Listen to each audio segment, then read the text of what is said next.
There we go. It's not working on the stream. Now it is.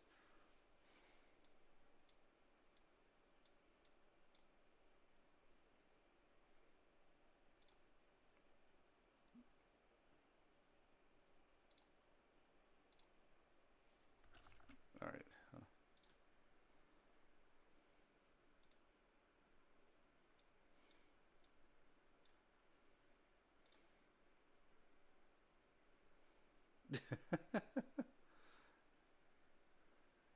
Well, hello everybody. Welcome to the Chronicles of Telpha. I'm trying to get it to where you can hear the players. Can we Bear hear the with me. players? Bear with me for a minute. Can we hear the players? Well, they clearly don't need to hear us. Oh, they can That's not why they're here. they can hear you We can all just now, type. but We I can all just type. yeah, no, nobody wants to hear 4/5 of the group. You're right. How silly of me. Are you sure they can hear us? I think so. Yeah, I can. We're quiet though. Yeah, probably. I gotta mess with some volumes. Oh, that's my Never a volume. dull moment. No, no, it is not. Um, one by one, I have to change our volume for our damn music too. We'll go with this Mm. one. Just kidding. We'll go with this one. There we go. Okay. Okay, so.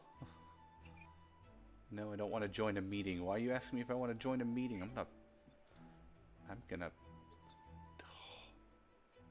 What's this blinking thing?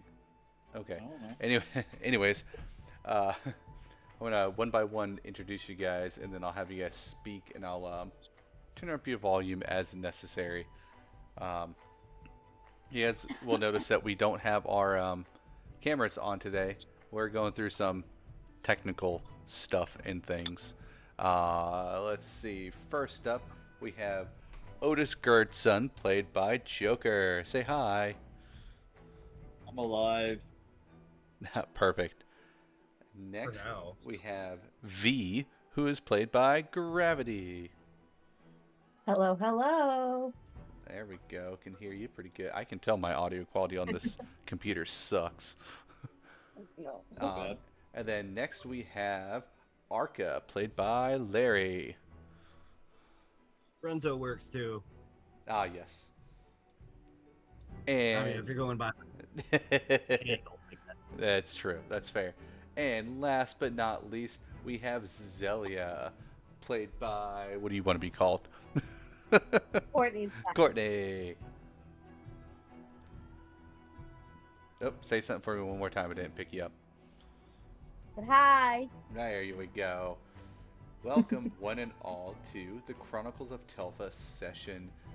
That's not 8, that's actually session 9. I did not update that thing. I've been a mess the last couple days. You're doing great, sweetie. There we go. All things considered, you're doing great. There. Now it's session 9. And anyone who says otherwise can bite me. Oh my gosh. Yeah, Perfect. see, look, I can draw on stuff too, guys. I can do things like that. Let's go Can through a quick little Oh, what is that doing? You might hear that every now and then randomly today. Hey, don't worry about it. Don't worry about it if you hear that. What we hear? Couple things, as well as us not having our cameras on today, or at least not where you guys can see. Um, you'll also notice that we have new artwork for 2 more of the characters. 2 more splendid art pieces made by V, aka Gravity themselves. And they look fantastic. I love every piece of artwork for Telpha. We've Um, got everybody new. and and for some reason 4 has a mustache. I just Yeah, noticed that. he found it. but That's what you drew? Yes, what I drew. and that's a mustache. That's one of the things he drew. I kind of deleted the rest of them. Hey, stop that. Of Yeah. Jelfa, the Chronicles. If you put Joker up there, Chronicles of Telpha. Telpha's scratched out. I hate everything. Anyways, let's go through a little recap. So last session, you guys are making your way to the town of Silent after the refugee camp had been destroyed. A certain individual, which I promise you he's in town, Otis was asking, hey, what is he doing? I saw that comment on one of the socials. And he is scouting other areas for you guys, which you were told, but I think you forgot, okay? So he's doing things, and he's doing stuff. Don't worry about it, okay? He's doing stuff and things, Doing super stuff and important. The best stuff and things that anyone has ever seen. Nobody has seen stuff or things better than this before. Donald Trump. I'm the leader of the Bloodfur clan. Anyways, you guys were on your way to Silent, and you didn't have too much of an issue on your way there, but you did run into one individual. You ran into somebody named River, another spring elf who was a cleric who had retreated from Silent, and from what you guys found out, they retreated because Silent had been attacked and taken over by the Tarnished Order, probably only days after the event had happened in Eastway. Keep in mind, for you guys, this has been about 5 days now since that's happened. Well, for you guys, it's only been about 3 days. For the rest of the world, it's been about 5 to 7, somewhere around there. Not too long after Silent was attacked by the Tarnished Order, they were pretty much completely taken over, besides little pockets of resistances here and there. This Spring Elf Cleric decided to travel back with you to help you guys out because you needed to go there to help rescue a very important priestess of Itrix, if you guys remember them. Haven't seen them in a little bit. Wonder what they're up to. Oh, let me... Ooh, there we go. Now we don't have a bar. So you guys got there, and... D8 or D10? You're a D10. After you guys got there... Why you? That's my line. After you guys got there, you found out that shit was fucked. The Tarnished Order were, in fact, mostly in control of the city, but there were small pockets of resistances that were out there. You found 2 individuals that were part of the... I don't know if you actually ever figured out what group they were part of, but I'll tell you. They were members of a dwarven group known as the Protectors of the Anvil. They are a group that... Preservers of the Anvil.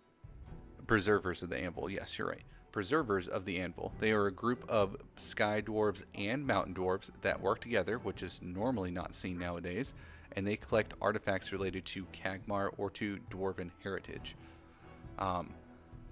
You guys fought off a tarnished Houndmaster, and not too long after that, you found out that the tarnished silver dragon was here in town. They started chasing you around a little bit, all Scooby-Doo like. You guys went into one closet, left the other one. And then, after a little bit, the tarnished dragon turned into a humanoid form. As a big plot twist that nobody saw coming, it turns out that this dragon was Lord Nethrine himself. He is the tarnished dragon. He commanded you guys to either give yourselves up or to join him, and to prove your worth, to collect the other Blade of Itrix that is somewhere in Silent. You guys have no idea what the heck that means, except for that there must be another blade around. And you end up learning from the Preservers of the Anvil that there was yet another potential location of a blade because of a guardian that was supposedly spotted somewhere within the Cragmarn Mountains area a little further to the east from here. So you guys have 2 other swords in your sights. You were told by the Preservers of the Anvil that the main barracks and headquarters of the Tarnished Order here inside the city was the inn that was in town. You guys decided to go to that inn in order to take them down. And you did fight a couple of them in there. No, you didn't. I don't think you did. There's not a single one there. Yeah, that's right. Just kidding. Plot twist. There wasn't a single one there. They apparently knew you were coming, and they abandoned the building. I knew why they knew we were coming. Maybe because the dragon was fighting you guys and chasing you towards the tavern. But anyways, Dwarves. Dwarves has nothing to do with it. 4 definitely has something to do with it.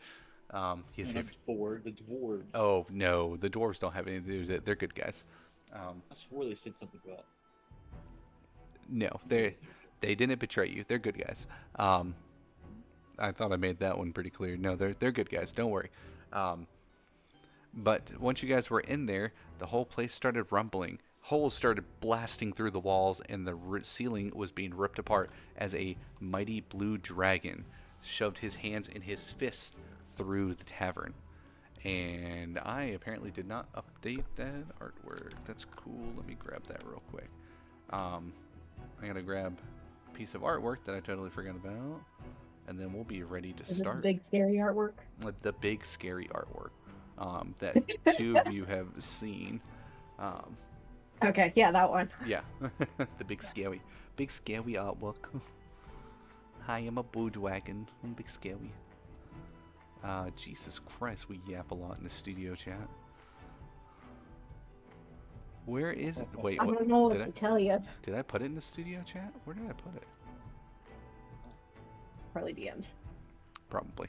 For those who don't know what I'm talking about that are watching, we have a Discord, the Tavern. You can type !Discord or Discord, I don't know, it depends. Sometimes it works, and you can join. You can have fun with us, especially since we have 1 open slot for this campaign.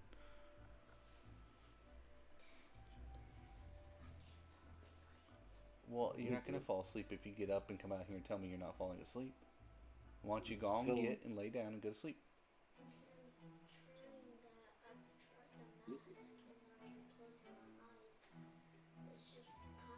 If it's not technical issues, it's children.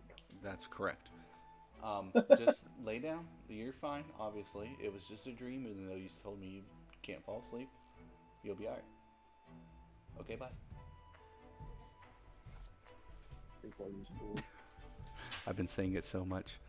I swear to God, if I can't find this piece of artwork, We'll make that a sticker. I intend to do such a thing. Where is... Where did you put it? I don't know. Are you looking for it too? Yes. I'm sorry. Oh, I found it. I got it. I got Oh, it. you found it? I got it. It's quite a ways back. We talked a lot today. We had a lot to talk about. Save image as D7389257HQ. Yes, sure, whatever. Fucking, I don't care. Save it. Good golly. This better work the way I intended it to. I did not get a chance to test run this image. It's been a day. It has been a day. It's been a weekend. Also, happy late 4th of July for all those that celebrate the 4th of July. Hope you had fun. Be free. That's what you're supposed to do. Let's see. I will now move you guys over to the proper location. I had the joy of turning my dog into Babushka to ignore the fireworks. There you go. Yeah, that's my I'll dog. send a photo in the My Discord. dog may have peed on the floor a little bit. Oh. I was launching Poor fireworks baby. and No, that'll do it. yep, I was launching fireworks outside, and usually we don't launch fireworks ourselves. Hey, roll 20. You wanna fucking load? No, my neighbors decided that it was brilliant to set off the fireworks in front of our front window. You know, don't get me started on that, because a couple years ago, when my 4-year-old was like 1, they were launching my next door neighbor was launching fireworks, started in their driveway, slowly moved out. They were in front of my porch, but like in the street, and it was 2:30 in the morning, and these guys were still launching fireworks like nobody's business. It was the one and only time I have marched out of my house in just my underwear, and I walked up to them and I was like, if you don't fucking stop. And they were, oh, this is our last one. I was like, oh, how convenient. And crumbled back into the house. They have not launched fireworks from that house since. Which is okay by me. Yeah, I imagine so. It wasn't actually the neighbor. It was the neighbor's kid's boyfriend or something like that. And they don't live there anymore. And my neighbor came and told me he was sorry because he didn't know they were doing it because he was out of town. Let me grab some new music for us. There we go. Actually, I know which one we'll do. Yeah, there we go. There we go. Now we're talking. I'm pretty sure they can't hear the music, but that's okay. Oh, you can kind of hear it. Fitting for a dirge. Dirge? As in Dark Urge? No, as in a funereal music. As in we're all gonna die. Oh. Hello. Coming in through the top of the building here is none other than the blue dragon himself. One of his eyes are completely closed, and his head is poking upside down into the building. Fun times, fun times. I thought you might like this. Jester King Riot, welcome to the stream. There you go. It's gonna move, so that was kind of pointless. If I slightly. Yeah, he's got one of those big comical swollen eyes with the X over it. Good God, that music is loud for me. Why is it so loud for me, specifically? And nobody else ever. It is. I swear, I'm not even using the thing I usually use for music, because I can't use the thing I usually use for music. Where's this world? I'll turn it down. There we go. That ought to work. Anywho, you guys have been fighting this dragon in here. He stuck his hand in here. He took a swipe, and he knocked River into the counter over here. And I should probably add Zelia and Arca to the screen. Might be useful.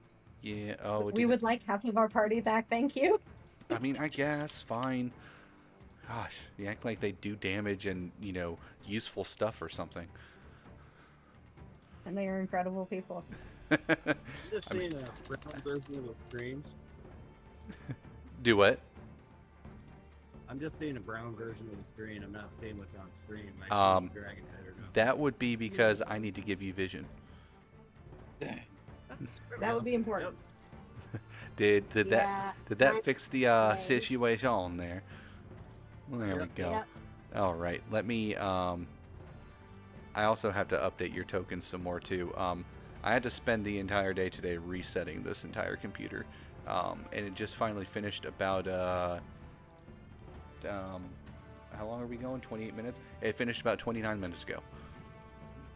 Just today? I think you mean all weekend. I mean, yes, that's a whole. We saw those pictures, Law. A whole other story. But anyways, this dragon, he pokes his head back in. Arca, you had just tackled Zelia to the ground right before the claws slashed through. Otis, you had used the water blade that can come from the fourth blade of Itrix to slash their eye. You're already yapping inside the chat. What are you yapping about? Itrix's wave, that's right. And damaged his eye. The arm came through and knocked River over, and Sausage actually started to climb up on the dragon and then fell onto a table. I'm going to have all of you go ahead and roll initiative, including this here dragon.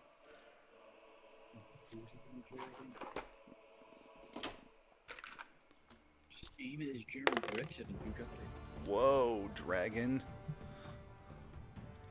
God, you kidding. Don't feel bad. Look at the dragon. Oh no.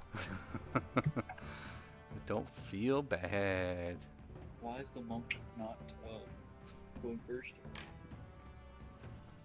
Because for whatever reason with Arca, he always rolls poo-poo doo-doo on the initiative. I don't think he's had a single good one. Yeah, Where's Talia? which is weird because Talia fucking 22, 25, whatever. Girl knows how to kick ass, apparently. Jeez. The funny thing is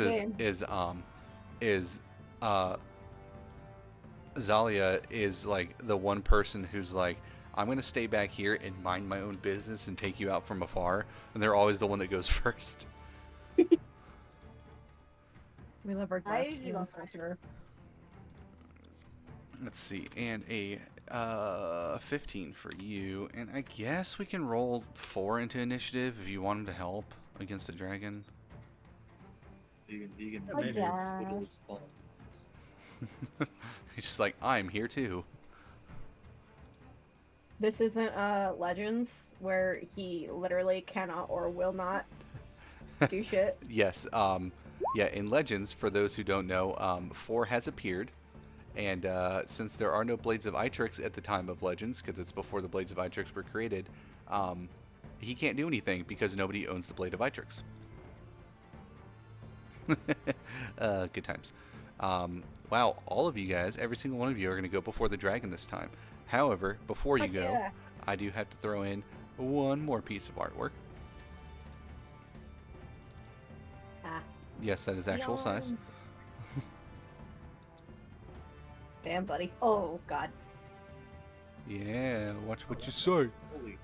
Holy shit! This guy's had a muscular arm. No, it's supposed to be longer, but I can't make it. There we go. What's this workout? This is his workout routine. Dang. I love Wonder this that- for us. Can I flip it? Yes.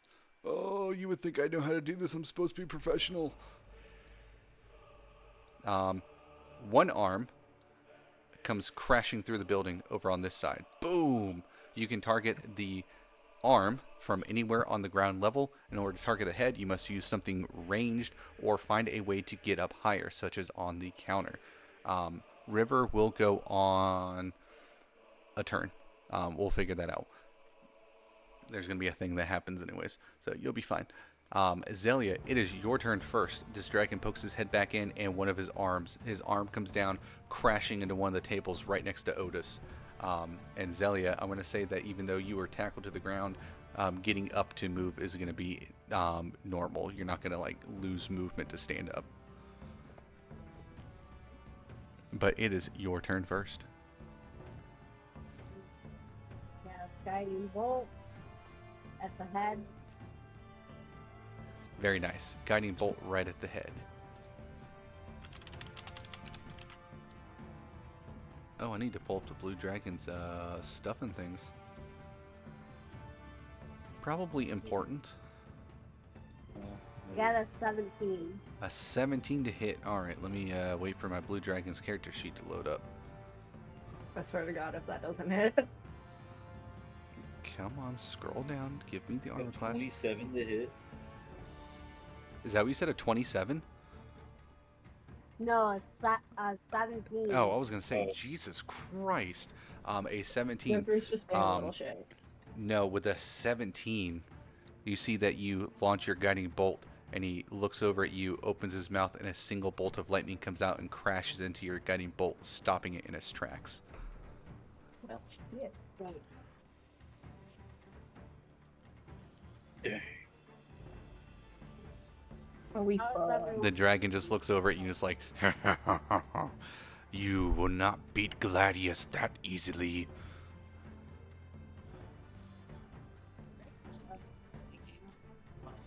Anything else you would like to do with your turn, Zelia? Nope, that's it. That's Oh. my turn. Alrighty. I'm going to, real quick, for my amusement, if nobody else's, turn Larry's stuff up real quick. Well, I'm not going to do it that way. I can't turn him up in direct messages. No, no, no. Hey, what are you doing? Stop that. Bad, crappy computer. Oh, okay, man, nothing to me. No, no.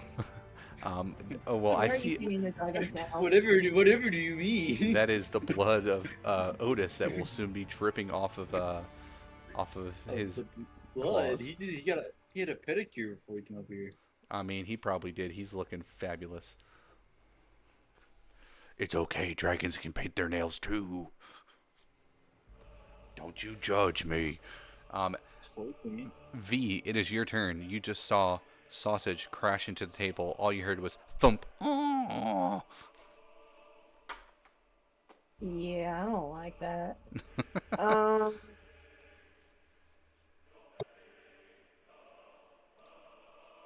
oh, I I'm gonna go retrieve Sausage. Oh, you're gonna go Um, retrieve Sausage. I will say okay, another I thing you can. can do is you can call Sausage back to you. That is also part of bonus action Sausage. Okay. Um, yeah,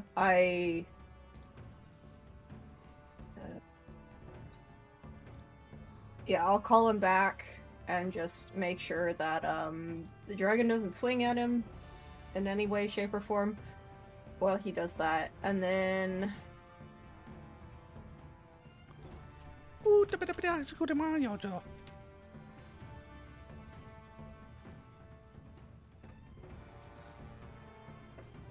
Actually, I need to check I real don't know if I quick. can go He's through. right here. He's prone. So 5, 10, 15. 15 is all he's going to be able to move.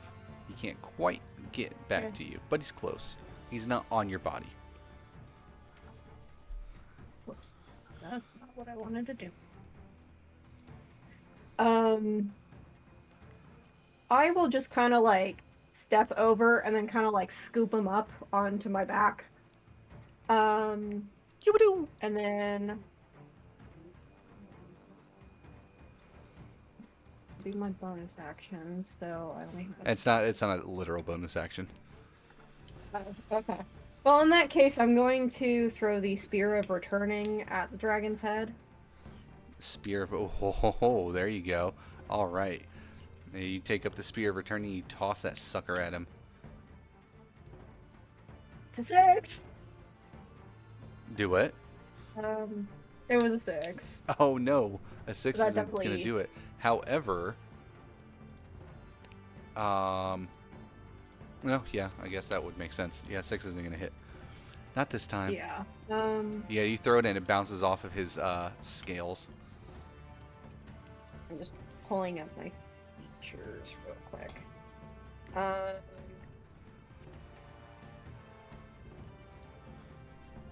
I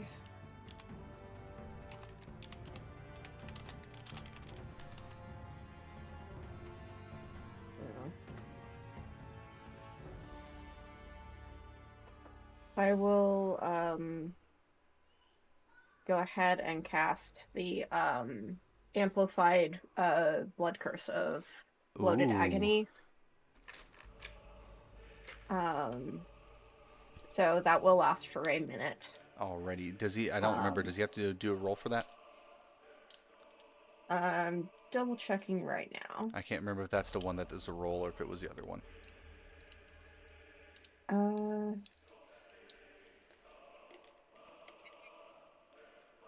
Because if I remember right, the bloating one does a roll.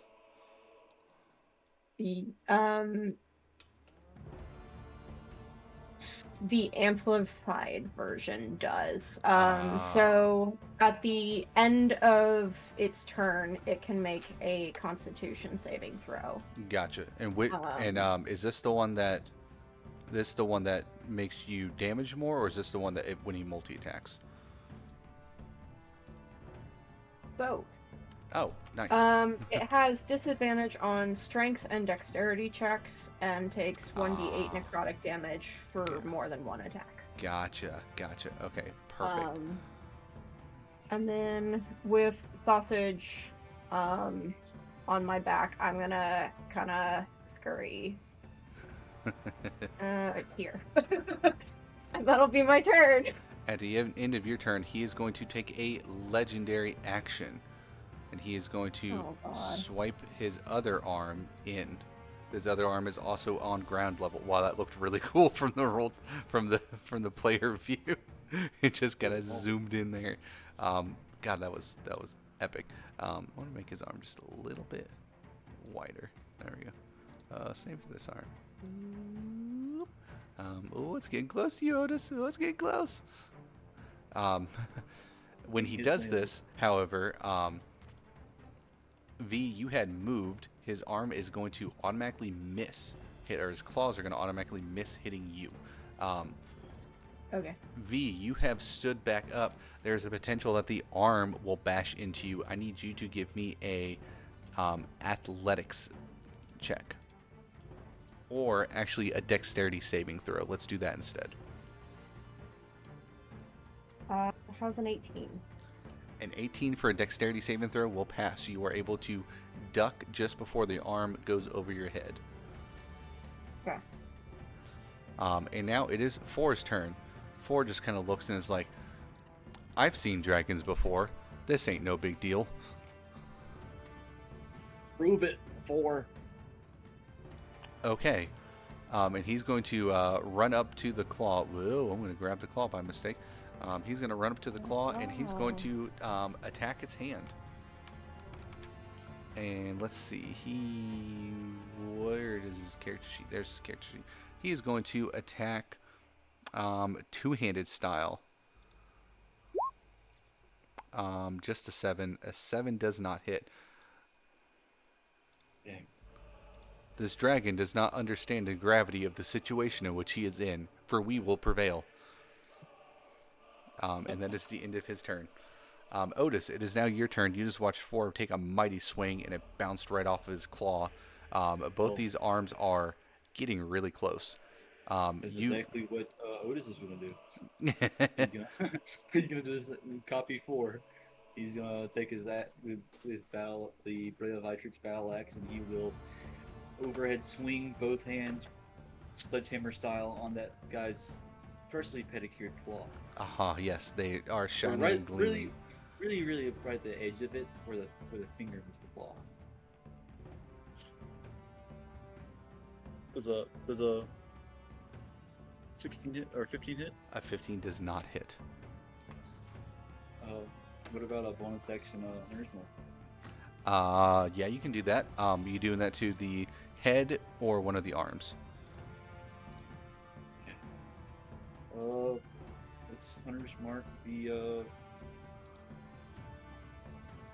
Yes, these are separate arm. entities. Yeah, I'm trying to decide what I want. Still one I'm on.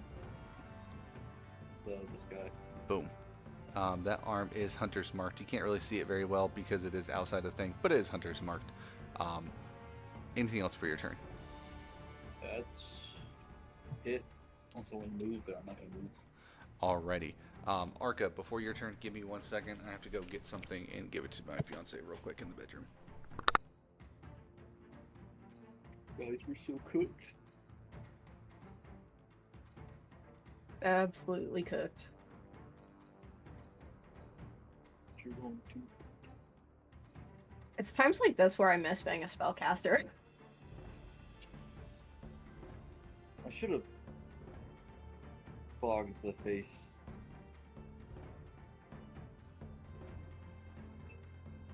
Well, Liz next turn, provided we survive that long.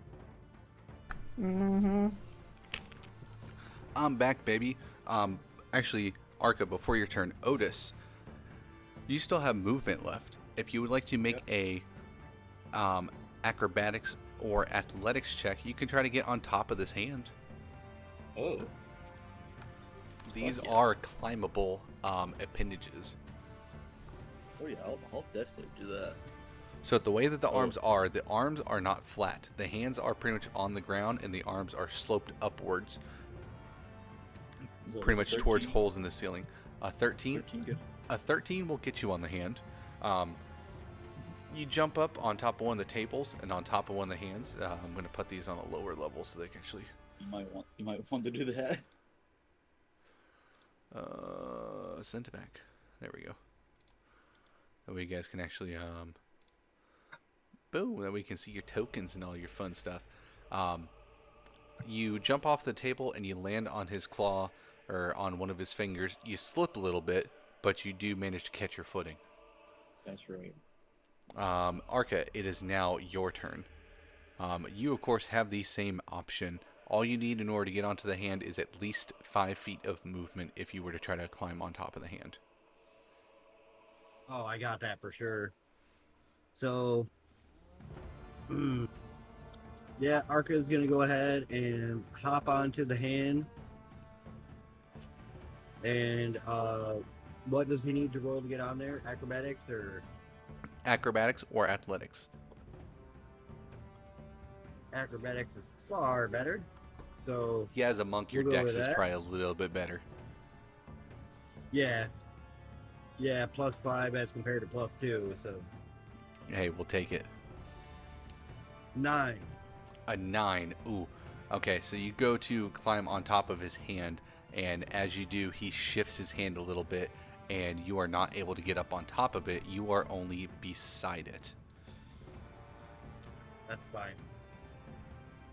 More of a hindrance to getting closer to the head, but for right now, since he's at the hand, Arca's gonna go ahead and throw out a unarmed strike and a flurry of blows. Ho ho. 4 is also Spend the- attacking this hand. You can get advantage. Oh, sweet. Let me spend a key point. Let me throw on advantage.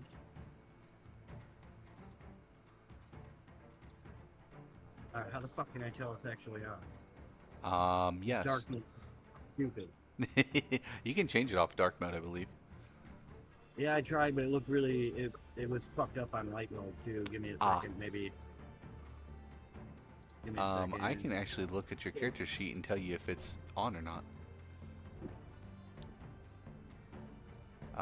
Right now, you are on advantage. Yeah, it's really fucking weird because it doesn't highlight anything. Whatever, not important. Not important. So, boop boop boop. Throw out his. Oh, I want to see my rolls here. Give me 1 second. Throw out my 3 hits at advantage. A 22 will hit. A 17 misses. 17 We misses. already know that. And a 15 also misses. And a But 15 the also unarmed strike misses. hit. 7 damage, and he's going to use his. There's no roll for it.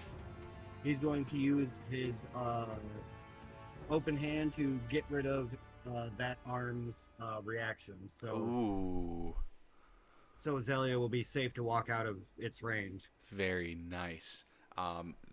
That's And you great. see, like, strike he does that glowy magenta stuff, and just gets it right in the palm, and it doesn't look like maybe much, but there's just a set of sparks, and it kind of glows and then moves into the hand.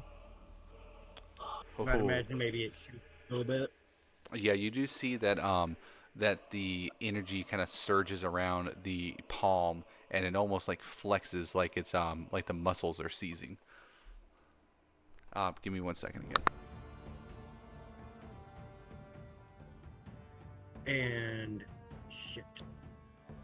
Well, I already tried to go. What did I do? 10 feet. So you're gonna move back 10 feet.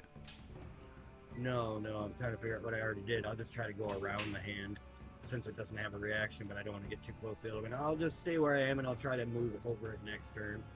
Gotcha. I was gonna say, based off of where you're at now, you would have moved about 15 feet. Yeah, 15 feet, 20 feet because of trying to jump on top of it.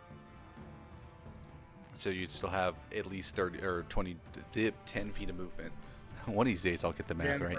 Close to it, it's going to swipe me. So, yeah, he'll just try going over it again next turn. Next, the final round within the turn is, of course, the dragon's turn. The turn everyone has been looking forward to. The dragon takes out the claws on this hand.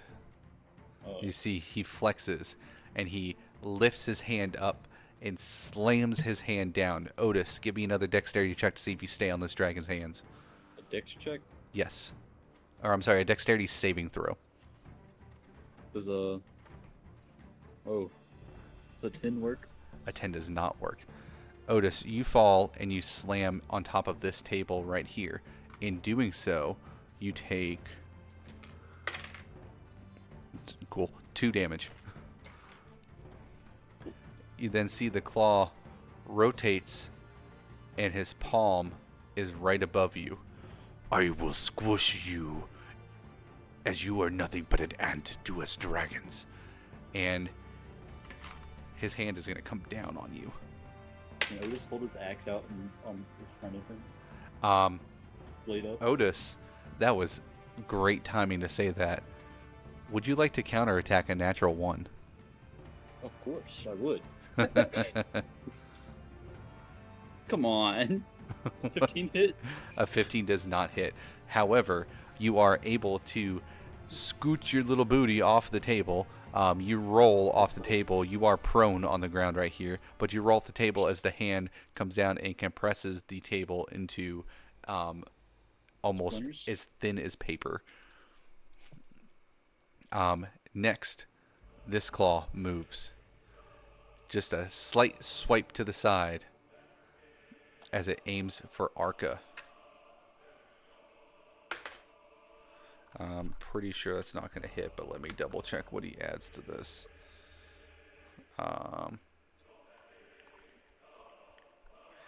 Arca, does a 14 hit you? It does not. All right.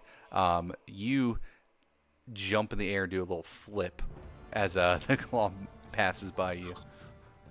Monk style. But of course, last but not least is the head. The head is going to turn. And let's see.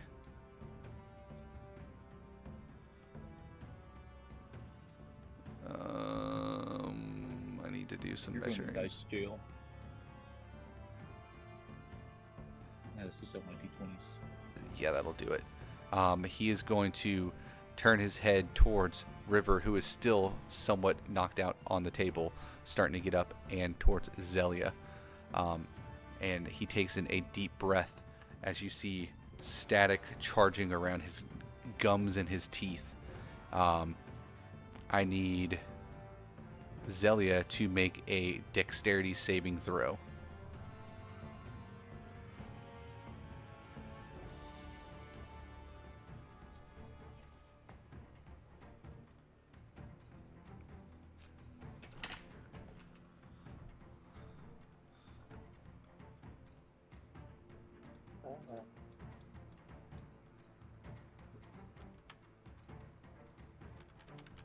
Ten. A 10. A 10 is not going to do it.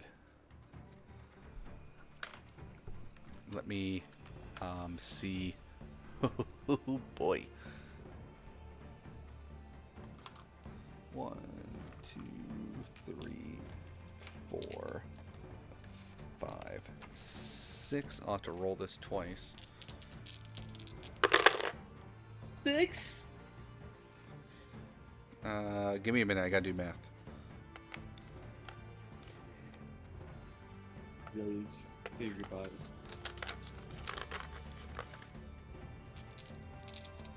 Oh, only need 2 for the second roll.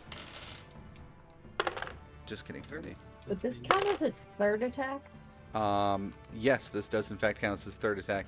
It will take damage from the second attack, and I don't. Does it happen on multiple multi-attacks? It only states more than one attack, so We're gonna say it does. Let's see. want me to roll My 2? favorite by the gods. Say that again, Zelia. I want to use my favor by the gods. Ooh, what does that do? If you fail a saving throw or miss with an attack roll, you can roll a 2d4 and add it to the total, possibly changing the outcome. Once you use this feature, you can't use it again until you finish a short or long rest. Ooh, do that. Roll those 2d4. V, go ahead and roll those 2 damages would be as well. 6. 6 damage total? Mm-hmm. Okay. Zelia, what is your new dexterity saving throw with those 2d4 added in? 17. A 17 passes. Zelia, instead of taking the full force of this damage, you feel, whoa, hold on, what did I do with that? Instead of taking the full force of this damage, you see that half of the beam actually hits his own hand. Of course, it does not seem to do anything, and instead, you take 21 damage.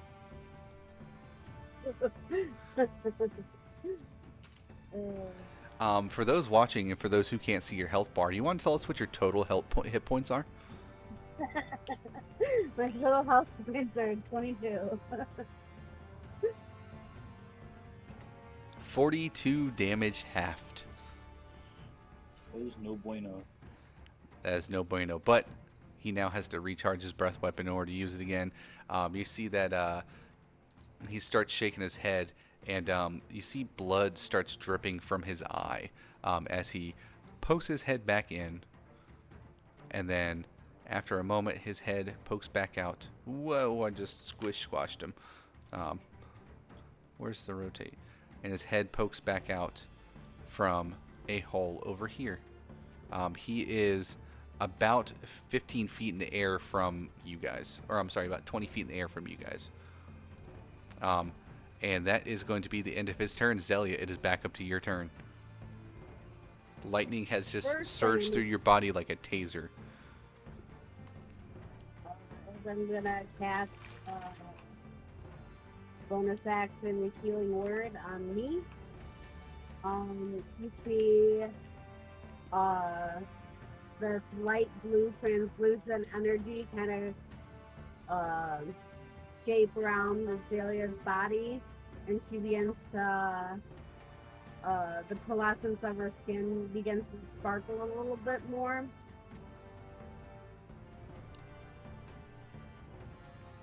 Oh, also during that turn, River had managed to get over here.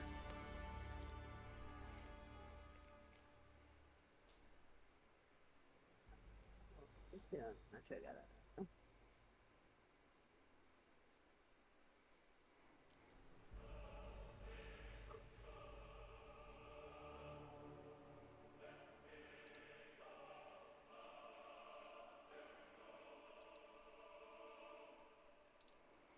People are also free to move out of trees.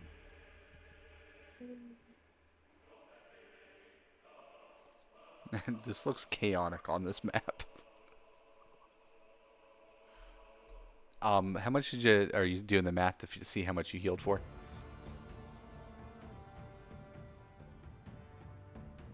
I just saw it.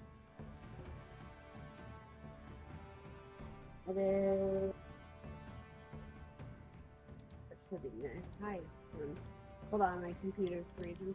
Oh, you're fine.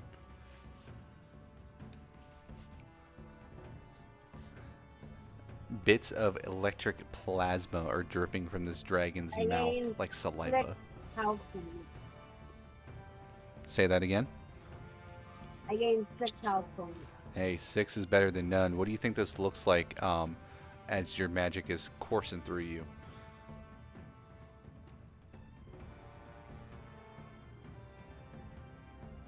Like I said,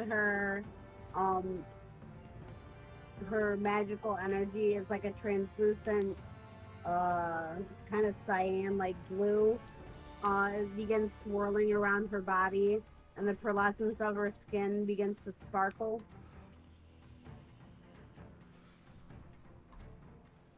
Very nice. Anything else you would like to do with your turn? Do keep in mind that this hand does not have reactions.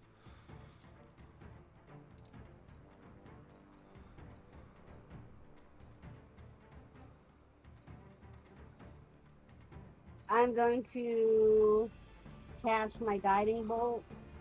You see that same translucent energy begin to build up in her hands, and she's gonna try to release a guiding bolt towards his head. Oh, very nice.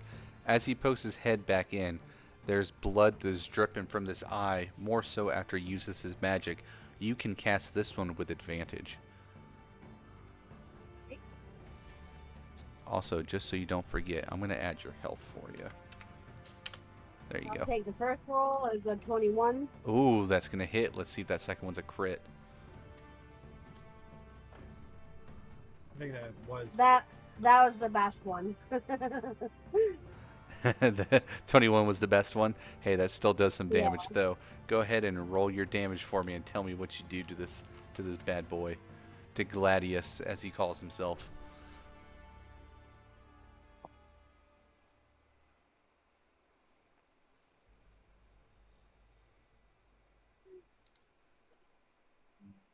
Mm. Um, she's going to, that energy starts to swirl and build up, and she's going to release it, and it's going to blast towards his head. She's going to try to aim for the mouth, and he takes 15 points of damage. Ooh, 15. You see he tries to do like last time, where he shot a bolt of lightning out to counter your guiding bolt, but he did just use his actual breath weapon.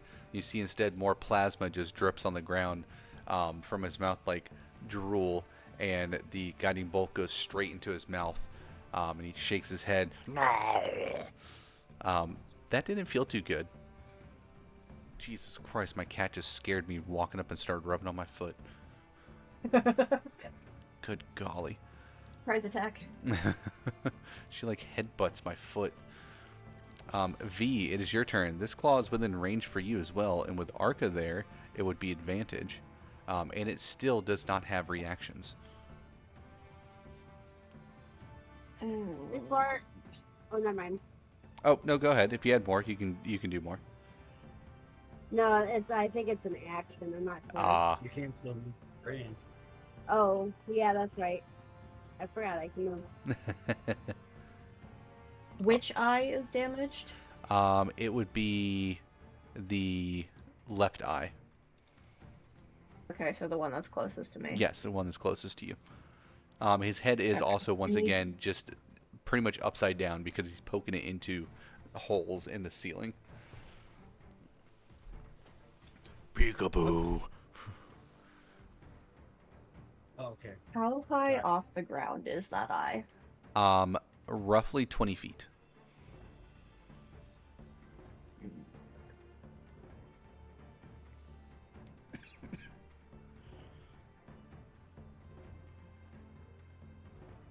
Can't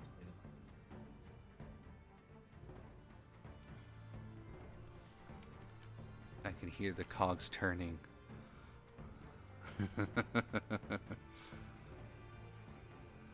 I hear the cogs turning. Oh, I hate myself for this.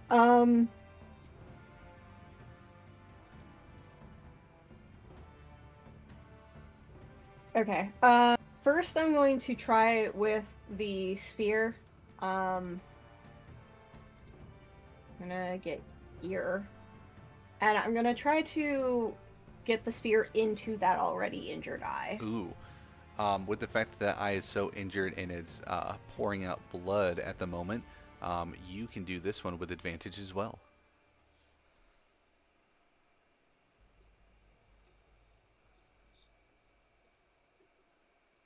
Oh, thank God.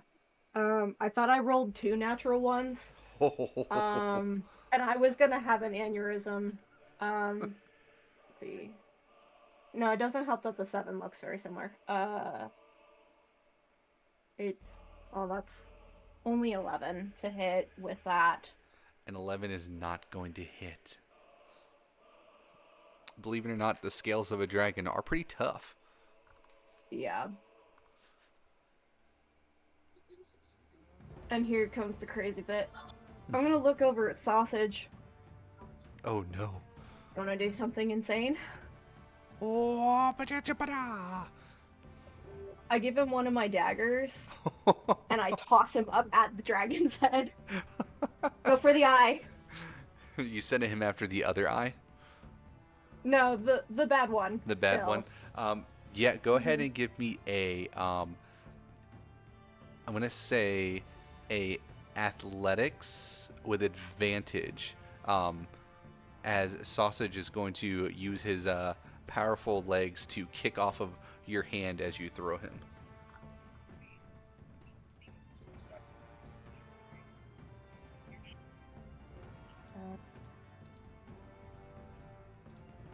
Um, 18. An 18 is gonna hit. I had the athletics roll as an attack roll for this because of the way that we're doing this. Um, you get him up there, and he lands on top of this dragon's head. And he's like, "What is this nonsense? Oh, what the hell?" And Sausage gets down on his knees while standing on this dragon's head and just yells, "Wah!" holding the dagger up above his head, and then plunges it into the dragon's eye. Roll the damage from the dagger as if you were the one who did the attack. Okay, let me double check.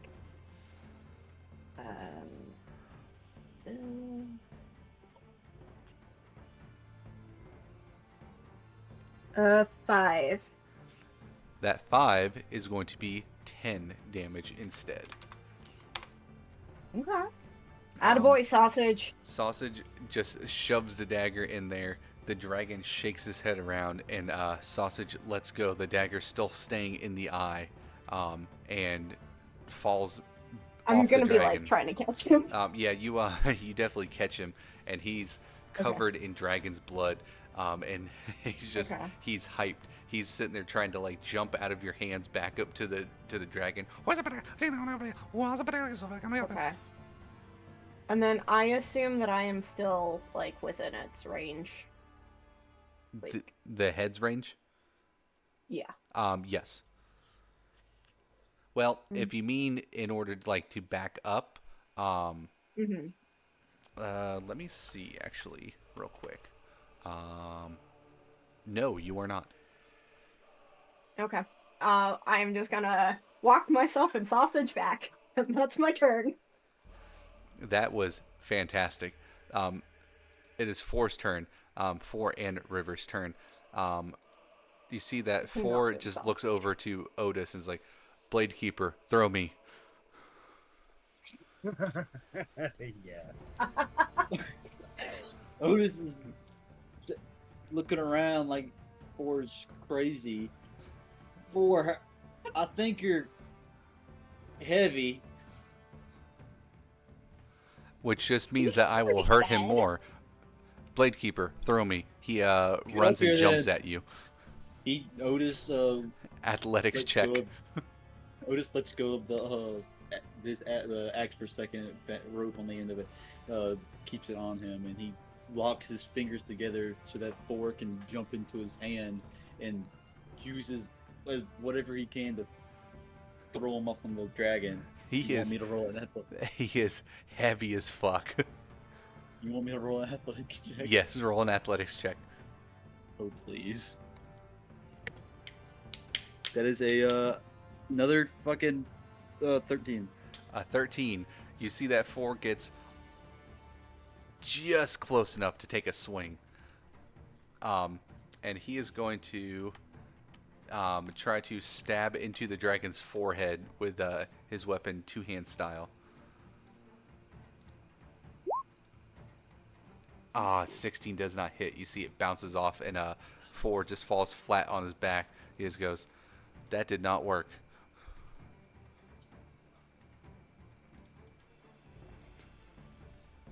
He doesn't seem disappointed, but he doesn't seem like he seems a little surprised that did not work. You've done before. 4's done that before. 4 has 100% done that before. Oh, well, I was going to open up River's character sheet so I could do something, but it doesn't exist anymore, apparently. Alright, give me a second. I can do this with some other stuff. River is going to look over at Zelia. Zelia is definitely the most hurt. 40 feet, that will work. Is going to look over at you and is going to heal you. For shits and giggles, because I do not have a sheet to go off of anymore, Zelia, roll me a heal as if it's your basic healing spell for yourself, just with your modifiers.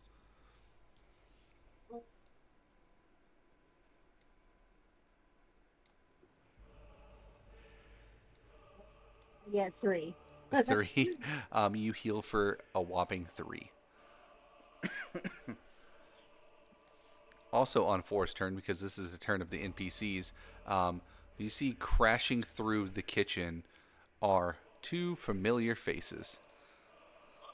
Oh, hell yeah. Hey, we thought you might want a hand in here.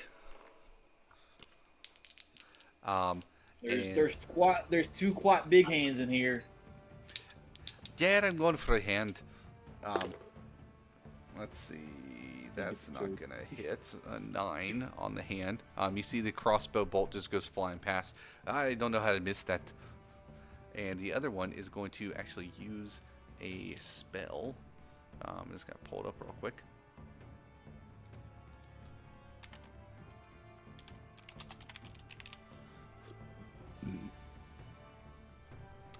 What do you mean it doesn't exist? I know the spell exists.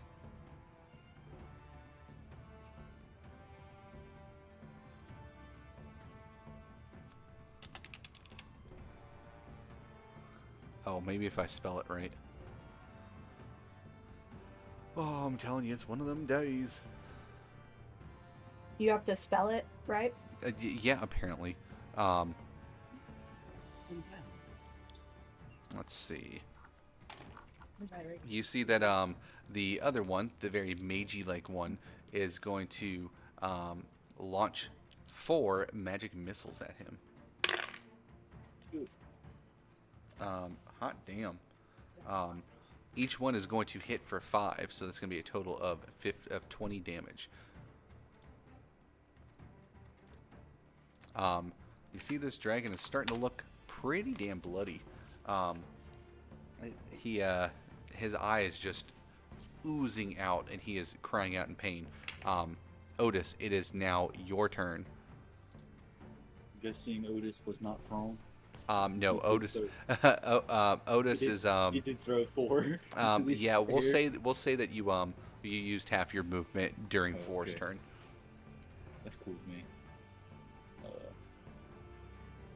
Can Otis, after 4 is falling to the ground after the sword bounced off his head, can Otis jump up onto one of these stools and then jump back to his hand? You absolutely can do that. We're gonna say that his hand he's a little distracted. His hand is messed up. You are, or his face is messed up. You are able to get on top of the hand. We'll say you're on top of this finger right here. That would be 5 feet of your movement. You have 10 left. Otis is gonna run up to a thicker spot of his arm. Ah. And as he's running up, he's going to let the axe fall so that it's maybe scraping through the hand. Ooh. Yeah, go ahead. I'm going to have you also do this with advantage as you notice a soft spot in his scales. Oh, come on! That's 11 to hit. An 11 is not going to do it. All right, I'm gonna bonus action hand crossbow that guy's other eye. That's not bleeding. You can do this attack with advantage because his head is his vision is quite impaired. Come on, blow.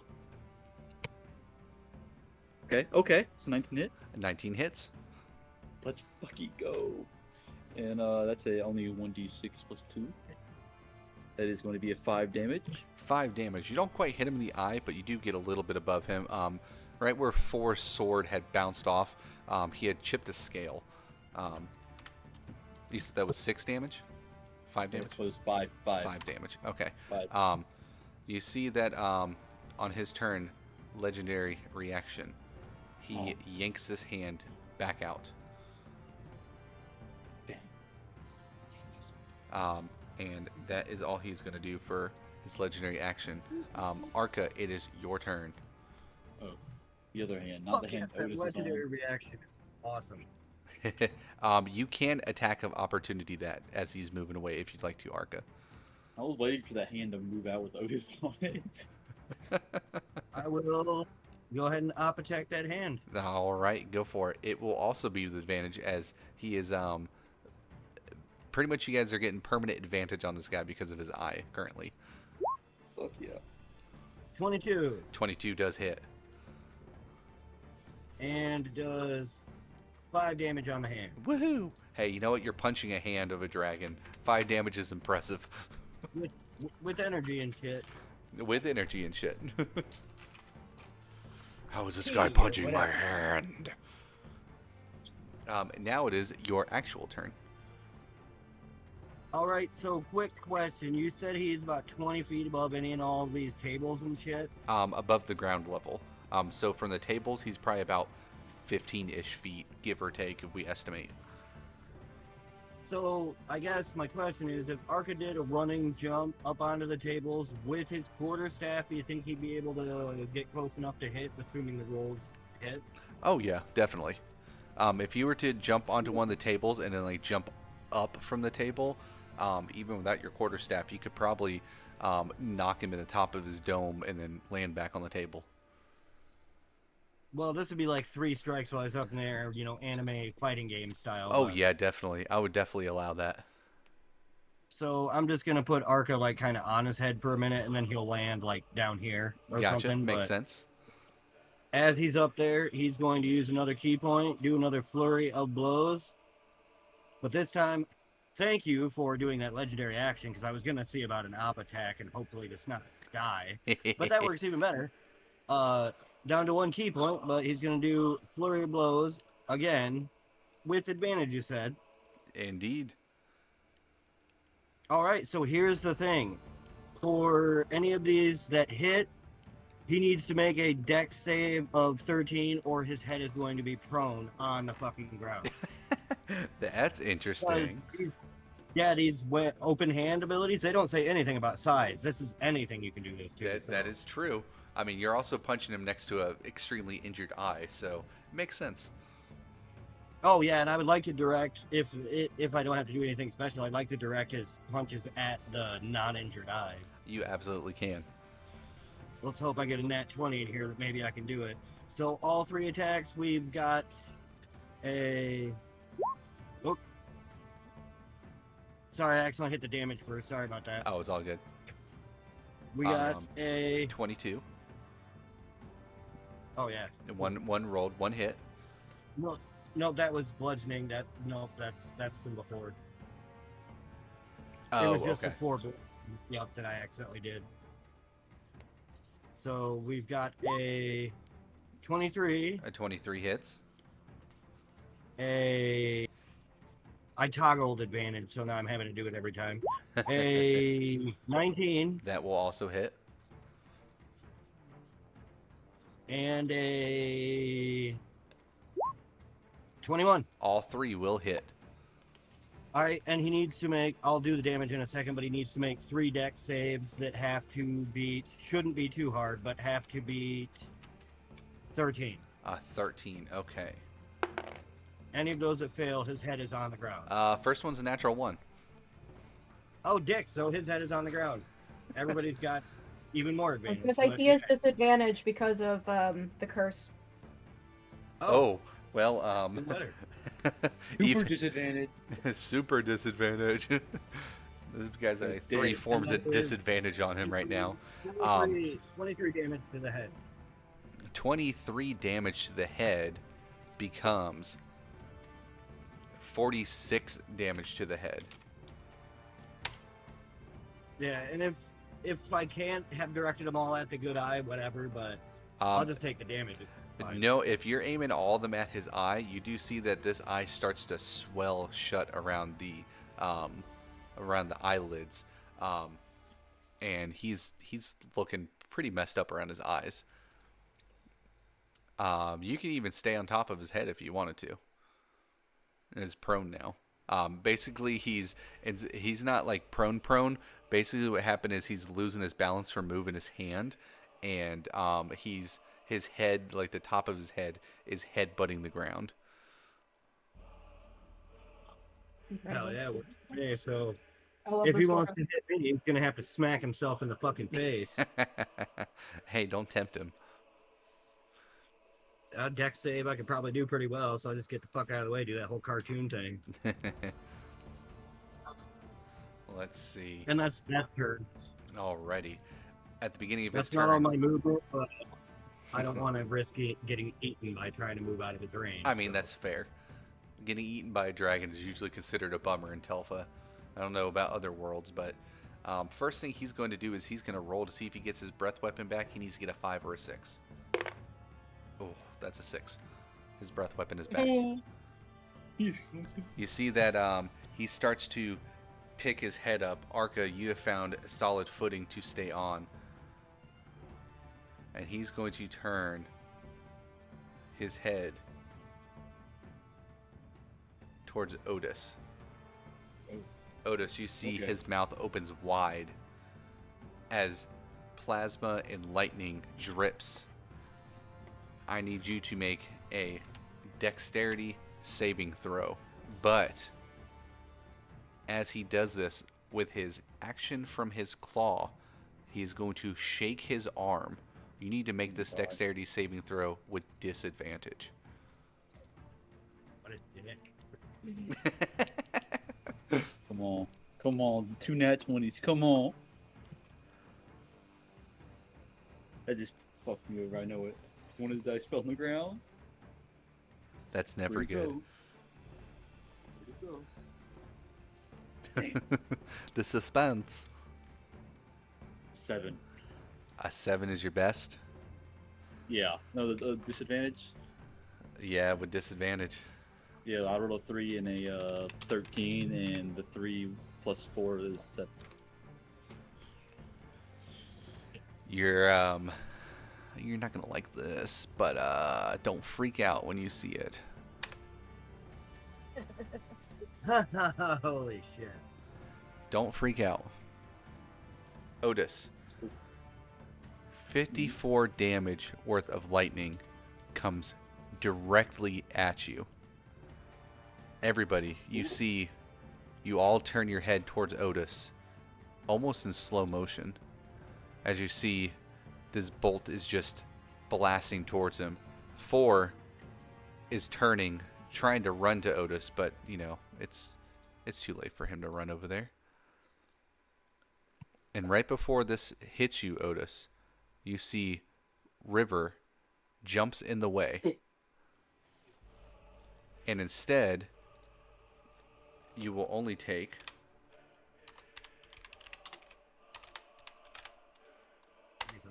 27. 36 damage. Still quite a lot. I mean, it's still quite a lot. You see that River. This isn't Rico, by the way. Oh, I'm aware. You are down. I'm quite a bit down. Otis falls off the backside of the dragon's claw, limp to the ground. River, who took a brunt of the attack, has a giant hole through their chest and falls off the front of the dragon. As River falls, you see that most of their clothes have burned away from the electricity, as has their skin. Connected to their mostly open rib cage are 2 necklaces with crests on them. You guys don't really have time to look and see what they are yet, but it is a thing. Zelia, it is your turn, but before your turn, he is going to use an ability that I give to some of the bosses. Otis, even though it is not your turn yet, I need you to privately roll me a death saving throw. Copy. You can either whisper it on Roll20 if you know how to do that, or you can just send it to me in a message.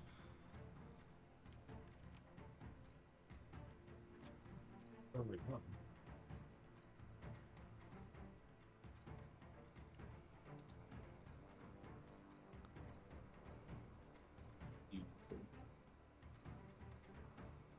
I don't know how to do whisper rolls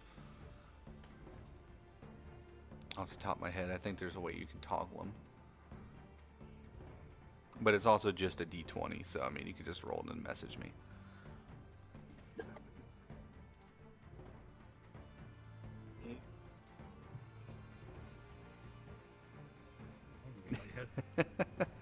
On your character sheet, I believe if you click at the top, there's a Whisper DM option, and then you can just Yeah, click Death Save. I got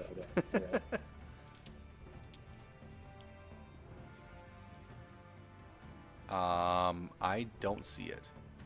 You don't see it? No. I sent you something. I mean, I see what you sent me. Okay, I just want to make sure. Yeah, I see the words you sent me. I don't see the roll. I just want to make sure. Okay. You can mark that appropriately in the column. Pretty sure what that means. Zelia, it is now your turn. You just saw Otis ragdoll off the back of this, massive burns and electricity surging through him, and River with a hole in their chest, now mostly skeleton and burnt clothing, fall off the other side as the dragon is cackling like crazy. Arca, you are still on top of the head, so I'll move you accordingly. His head has stood back up, as weird as that is to say. But Arca, you have good footing off one of the horns and some of the scales that you pulled from his head. Awesome.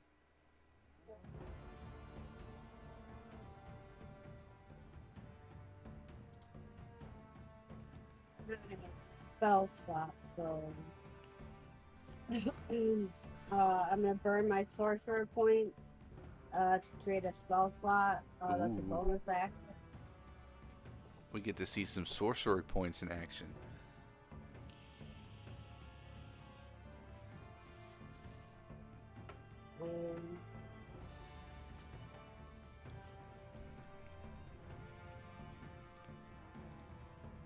I can't really do anything for either of them, especially River.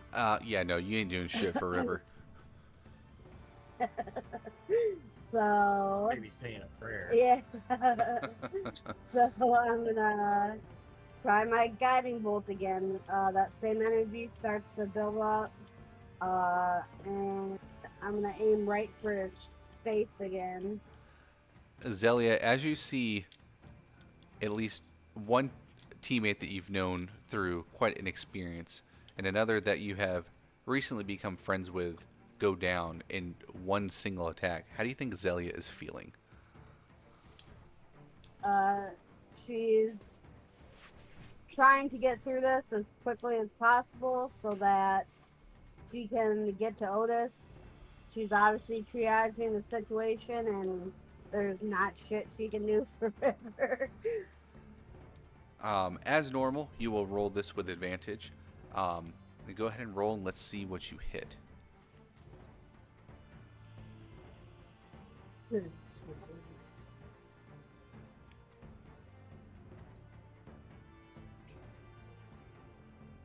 My best roll is a 15. A 15. You start to raise your hands for this guiding bolt, but you feel it start to slip away from you as if it's failing. But then you hear a voice in your head that you've never heard before. It is a female's voice, and it simply says, "Push through." Go ahead and add 1 D10 to that roll.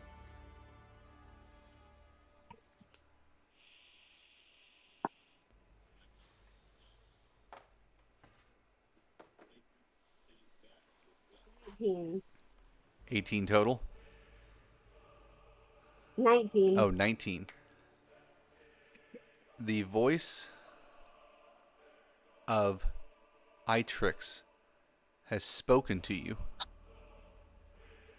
And suddenly your guiding bolt just surges to life and slams into the back of the dragon's neck. Go ahead and roll me your damage.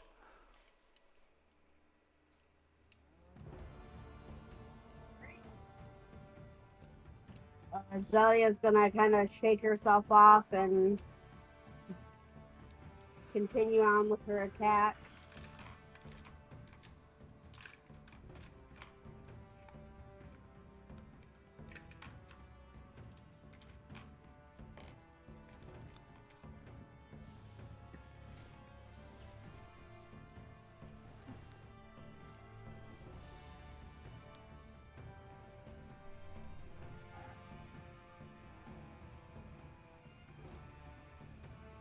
That's 16 points of damage. 16 points of damage becomes 32 points of damage. This dragon is bleeding profusely from his head.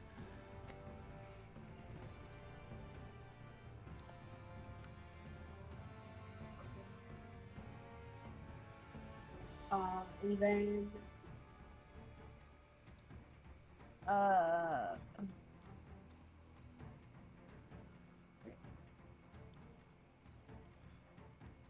there we go. Zelia is going to move closer to Otis if we can.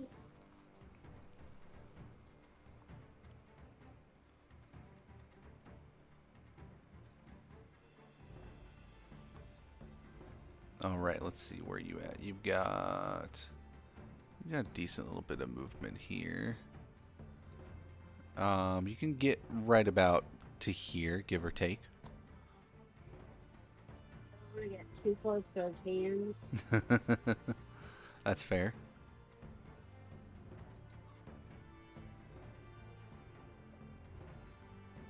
Fantastic.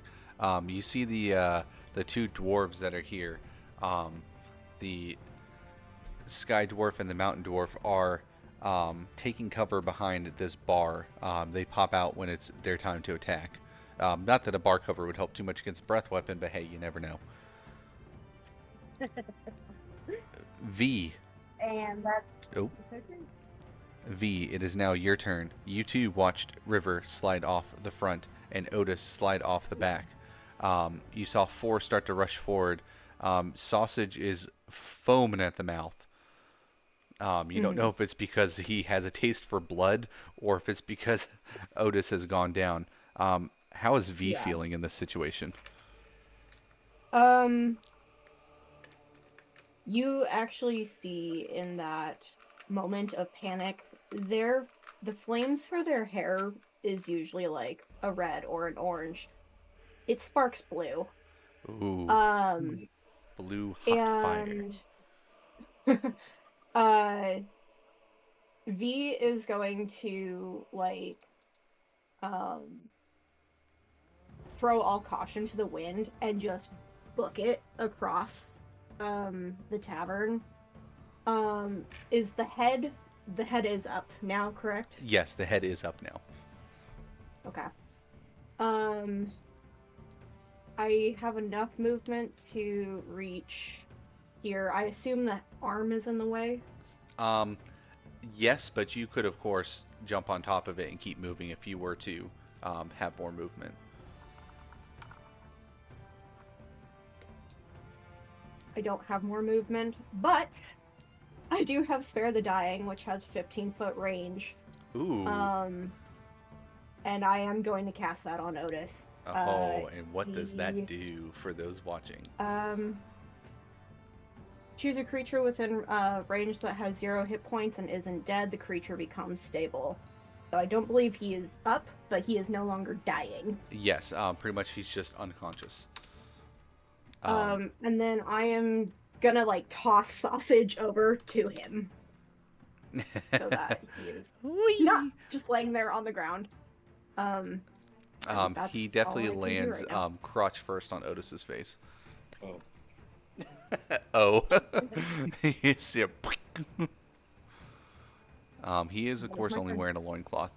He is shaking Otis profusely.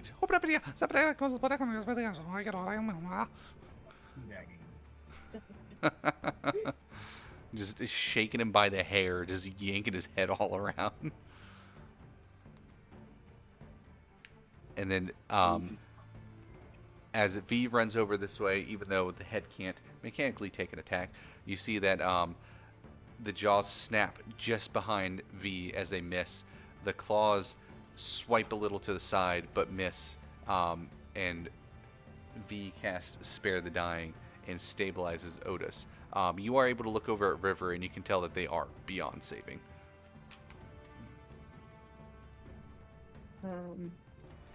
That'll be my turn. It is Four's turn. Four just looks over at Otis and is like, I believe I understand the direty of this situation now. You And just can't have a witty remark to that. Four's going to do something that none of you have seen him do before. You see that he turns his hand away from the two-handed weapon that he has back into a hand. And he just holds his hand out. And you see the fourth blade of Itrix shoots from laying on the ground next to Otis and is in Four's hands now. And Four goes, Blade Holder, I know you can't see this, but watch this. And you see water surges all around him as he climbs on top of the table and jumps to attack the head as well.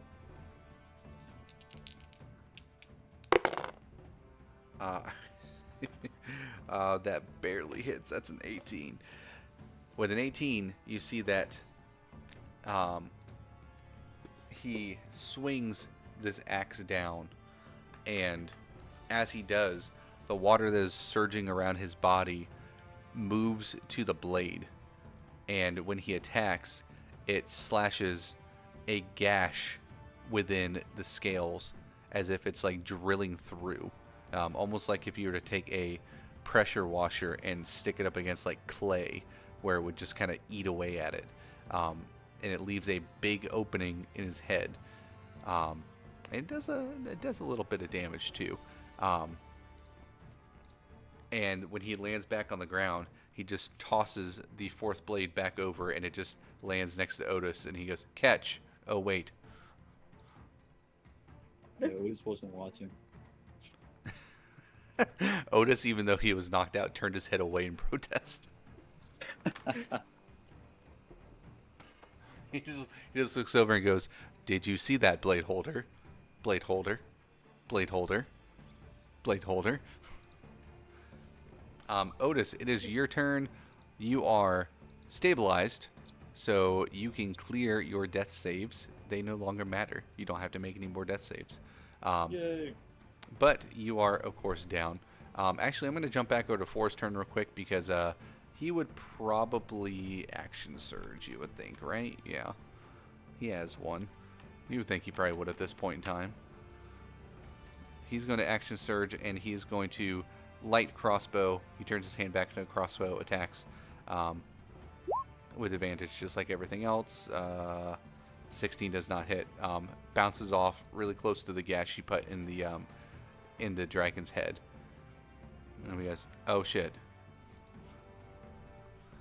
Otis, your turn is over. Arca, you just saw Otis go down. You saw River go down. You see that V has sprinted across the room. Zelia's magic almost failed her for a moment.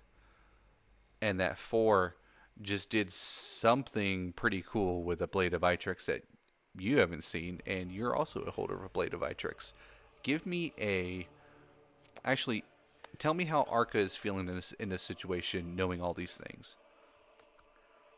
Well, first he was like, if anybody could see it up there at whatever weird angle he's at, they might see a little bit of fear, until he saw that V like stabilized, Otis. And then he just yells at the dragon because nobody else is going to hear him. He's like, he's one of us, and so was River. And you're going to see him, instead of getting mad, he's just going to sort of concentrate. As you're concentrating, I want you to also throw me a religion check. He understands there are things he doesn't know about these blades, so he's going to, just sort of feel out, hopefully, what he can. Religion is at a 0. A straight roll it is. A normal one. Yes. Yeah. Ooh. 17. 17. Your grip tightens around the gauntlets, the fifth blade of Itrix, and you feel a power surge through them that you did not feel before. You had the ruby stone, correct? Yes. Yeah, because it's my birthstone. You mentioned that, yep. Once per long rest, you can add 1d10 of fire damage to an attack roll that you make. That hits. All right, let's use that last key point. And about where am I on this thing's head? Like forehead? Yeah, you're pretty much stationed around the forehead. You're probably a couple feet away from the gash that 4 made. You're kind of standing on a smaller horn that is kind of jutting out. The head is upside down, so you're right side up. You're kind of looking at it from an upside down angle. Well, I would think if he's able to, he's gonna hang off of like a big horn on the side, like by one hand, and go ahead and, unlike normal, well, I guess you'd have to use the gauntlets. Yeah, however he's got to do it, he's gonna make his way to that gash and pump all of his attacks into that. Last key Ooh. point, still at advantage, I'm guessing. Yes. So you're attacking his horn. No, I was gonna hang off the horn, but I was like, he would use his feet for that, but no, he's using the gauntlet. So. Well, if you hold on with one hand, you do still have the other hand. So yeah, he'll do that and fucking direct his 3 punches just right into the gash. At Ooh. advantage, flurry of blows, all 3 attacks. We've got a 17. 17 does not hit. And we've got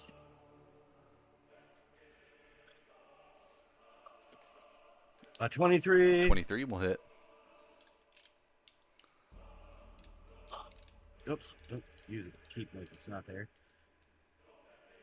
And we've got a 25. A natural 20. If you were Yeah, to so we use the fire on the 20. Yep. if you use it on the natural 20, it will be 2d10 of fire damage added to it. So go ahead and Alright. give me all of that damage together. Alright, so there's 10 plus 19 plus I'm going to roll a 2d10, you said? Yes, for the fire damage. And 11, so 10 plus 19 plus 11. 19 plus 11 is 30, 40 damage. 40 And damage. To narrate, he blows with the one hand. He kind of concentrates all of the force, like he's just holding on with the one hand. Concentrates all the force he can into the other to just force that damage out. But you see this, it's not the magenta and it's not a regular orange flame. It's like a magenta flame, just sort of fucking, as he hits that nat 20 and just plunges his fist in there, he's gonna kind of almost like Ryu, but release like a one-handed purple fireball inside the gas. Oh, very nice. Yeah, you do this. The first hit bounces off. You miss a little bit. He's shaking his head, trying to make you let go. You're kind of ragged on a little bit, but you get those 2 hits in. As you do, and the fire goes into his scales, you see the immense heat starts melting the scales around his face, and it permanently disfigures him. With one more violent shake, he does manage to throw you off against the wall over here. You hit hard. Give me a Constitution saving throw as you do. Special for con saves, so let's hope this goes well. Forget how to roll a save on here. Just hit this, right?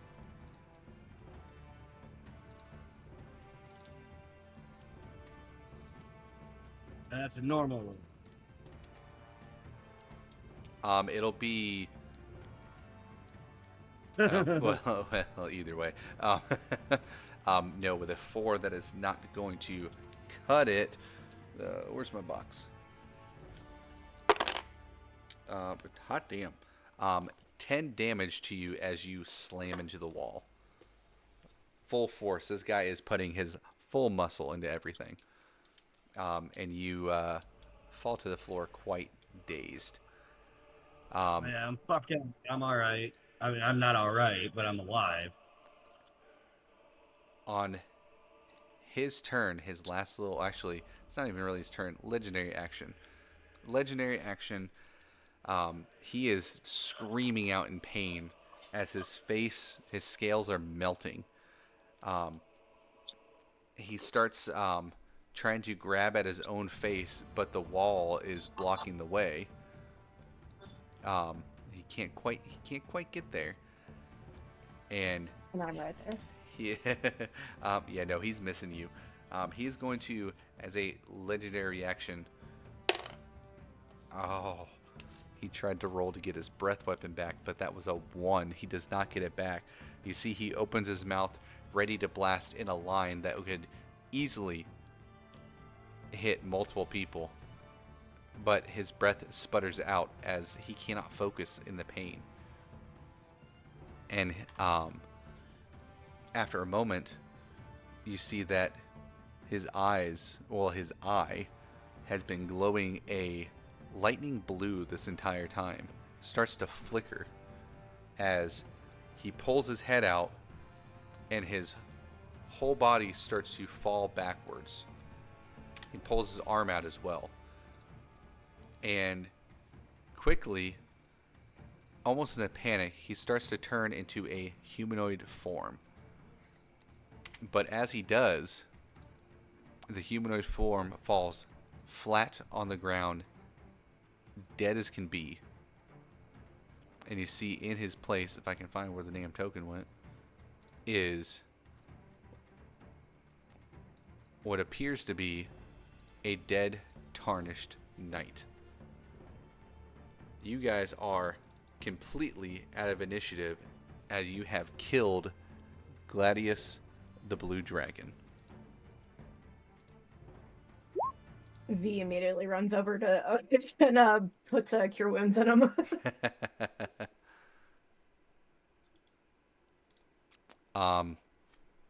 To answer that question, since it's a little bit of a pain in the ass to do it, I'm just going to Discord you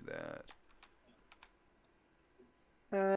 10 hit points. Or, no, 12 hit points back. Oh, dang, 12 hit points back.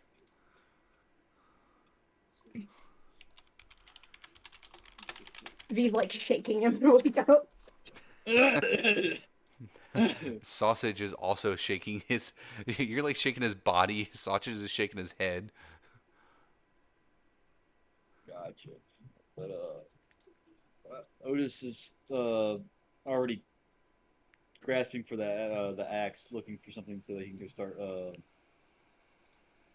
hitting the dragon again. He's looking around, he's blinking. Where'd it go? He's dead. Dead. Oh, that's good. Ignore that. Ignore that. Don't worry about it. Yeah, and directly on his chest, there's a hole where his armor was. It was open until the cure wounds had happened, and it's starting to close. But at that spot, there is a large, pretty badly looking scar that is starting to form on his chest. I imagine it's like Jiraiya scar. Jiraiya, wait, yeah, yeah. I don't remember what it looked like. There's also, of course, a dead individual over here, but the 4 comes running up and just bends over right in Otis's face. Are you still alive, Blade Holder? It's possible. I do not understand. probably Either doesn't you help. are or are not. It probably doesn't help us that V's hair is a different color right now. I don't feel like I'm alive right now. Well, you are. Would you like me to mercy kill you? No, Back for. no, for. That is good news. I did not want to do that. Yeah, Did you see exactly. me, Blade Holder? For I don't know what happened the past 3. I don't know how long. I just know I've got that spring elf that joined us. I saw her jump, and then She's dead. I oh oh Speaking of which, their body is mostly vaporized skeleton, armor, and tattered bits of clothes. But as stated before, there were 2 necklaces that they were wearing. oh. Uh, Zalia is gonna go over to her body and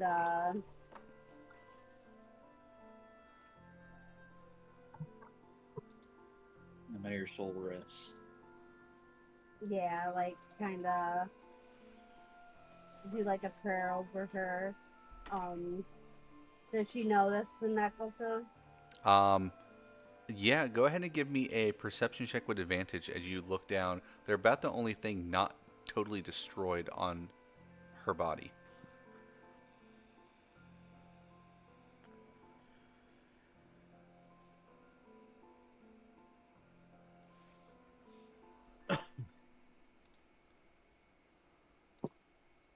I got an 18.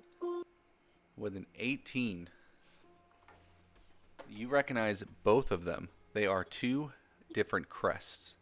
One is one that all of you would recognize pretty instantly because you've probably seen it tattered all over the place over the last week or so. It is a crest of the Tarnished Order.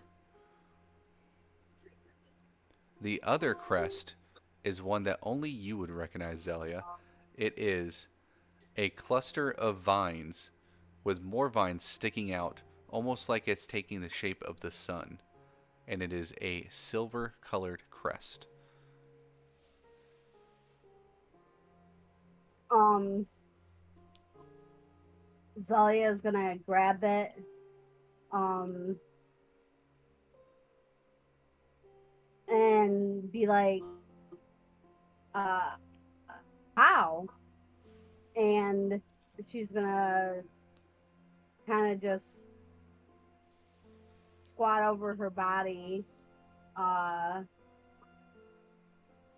And even though she's kind of blasted apart, she's kind of like more invested now, seeing what else could be on her body. So she's gonna check her a little better. The only other thing you find on their body is a journal that the pages are mostly burnt out of, but it is something that you recognize as a orders log. It is something that um, certain individuals that are part of a group would keep track of what they're doing and how they're doing it. One of the last pages within there is a sentence that you can't quite read because it's burned up, but you do see regretted my decision. Since this is on the last page, even when members of this caliber aren't actively working, they still keep track, almost kind of like a ship's log where they always keep track of where they're going. So this must have been sometime within the last couple days at the earliest. But the thing that really concerns you is seeing both of these crests being worn at the same time. And Yeah. a thought starts to cross your mind. They have been infiltrated.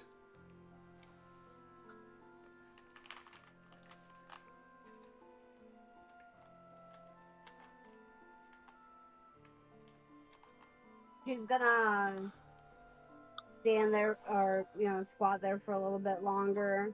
And then she's gonna hop up, put the log and the vine crest in her backpack, and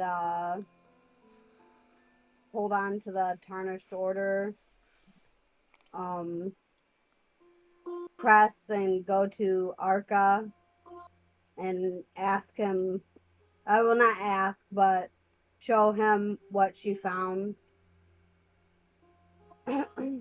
Arca about this time is probably shaking himself from some kind of daze and looking up and kind of spotting the dead tarnished order and kind of cracks his knuckles in sort of a, oh good, it worked. And after she shows him that, he's just gonna kind of look at her for a second, nod his head, and then he's gonna walk across the wall here and or not across the wall, but across the area here and go check on Otis. Just casually running across the wall, ninja like. Not yet, not till like level 9, but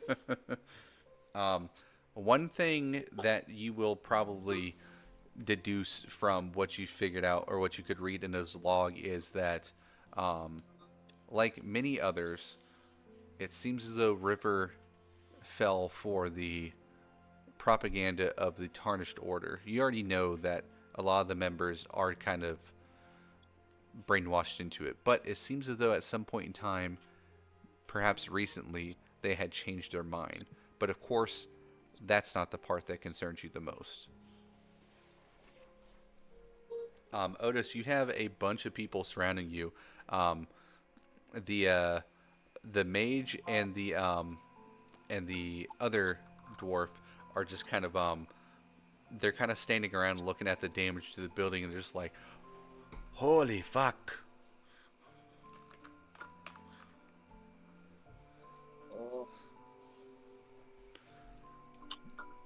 Otis is gonna he's gonna lay back on his head. And he's gonna close his eyes with this. I'll be fine. Let me chill here for a sec. I would not suggest resting for too long, friend. We have news. Oh. What kind of news?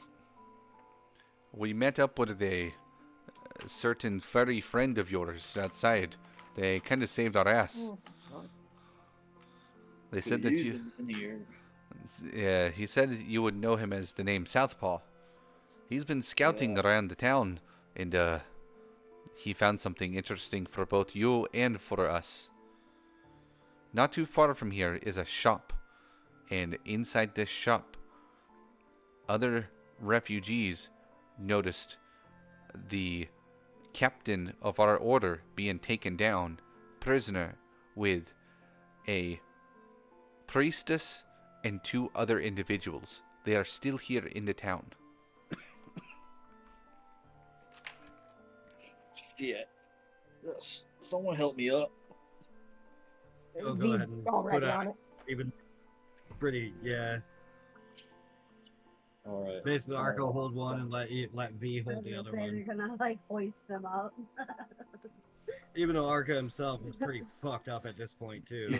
He's still a little wobbly. He might lean on 4 for the rest of the moving over there, but otherwise he's good.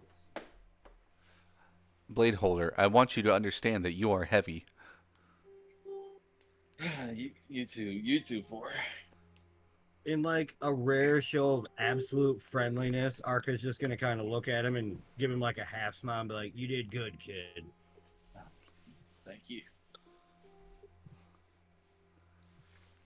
And then he'll make his way back over to Zelia and make sure she's all right.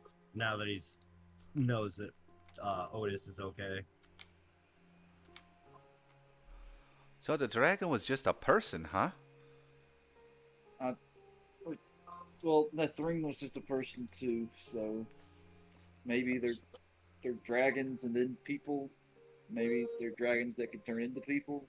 Dragons that can turn into people. Oh, you better hope not. You see, the legends, they said that the dragons that could do that were the most powerful of them all. They're the ones most honed to magic. Well, didn't he say he was one of the 3 children of River's god? Myris. Oh, one of the origin dragons. Yeah, not good. The stories they tell of 3. A gold dragon, a silver dragon, and a bronze dragon. The first created by Miras. They were supposed to be his commanders of the other dragons. Well, the silver one ain't too friendly. I noticed. I noticed just a little bit. If it's the same one, uh, perhaps that's why his color is so tarnished. Huh. Well, Yeah, I think we should get out of here.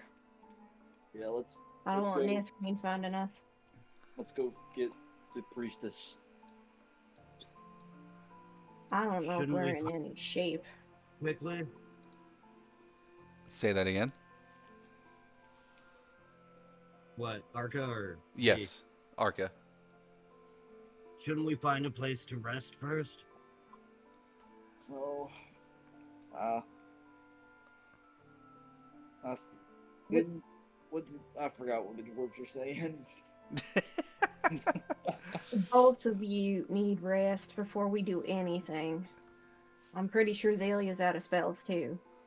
The good news is that, from what your scouting friend said, they're not going anywhere anytime soon. The city is still pretty held together by the Tarnished Order. Nephrine wants us to find the other blade, so The other blade, just some sword? What is? you know that contraption you were talking about? We're Yeah. kind of looking for something like that, but here. I can't say I've ever seen anything like that. That would be a weird blade. Well, we The can worry about that. The contraption is not really the blade. It's just connected to the blade.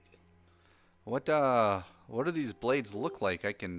We can keep an eye out for you, see if we can help you find them. They're really silver and with a hilt of gold.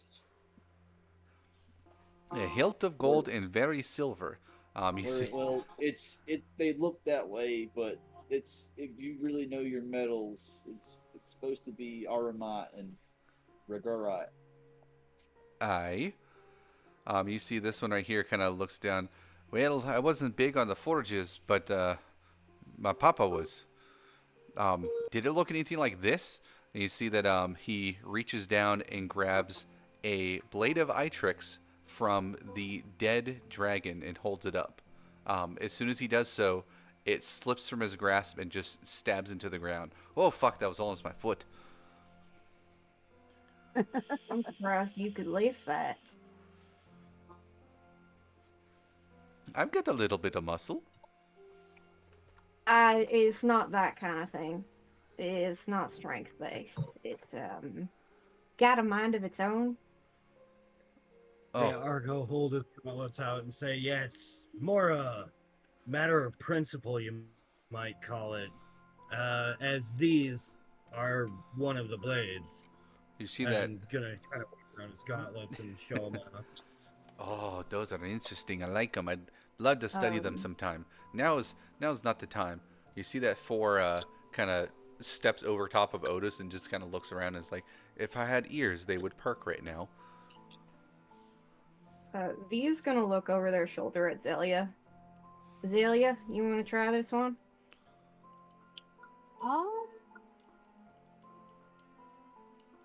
Yeah, I kind of gotta. I don't know. I'll tell you later. And then she just kind of goes towards the blade.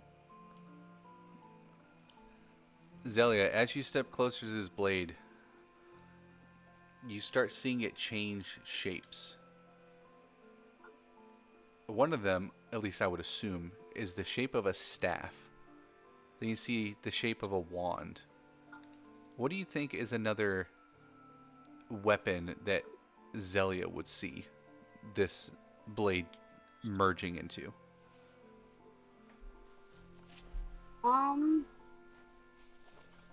If there is another weapon. Well, Zelia usually uses daggers. Ah. So you see it start to take the form of a dagger. Do you reach out and try to grab this blade? something kind of feels like it's pulling me towards it. You reach out and you grab this blade, and everybody sees that as it does, I'm going to make the assumption here, it takes the form of a dagger as you wrap your hand around the hilt. It basically just kind of shortens up.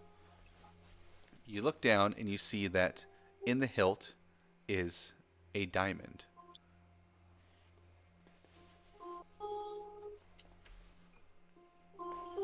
Ford just looks over and is like, "It has been a long time since I have seen the second blade of Itrix."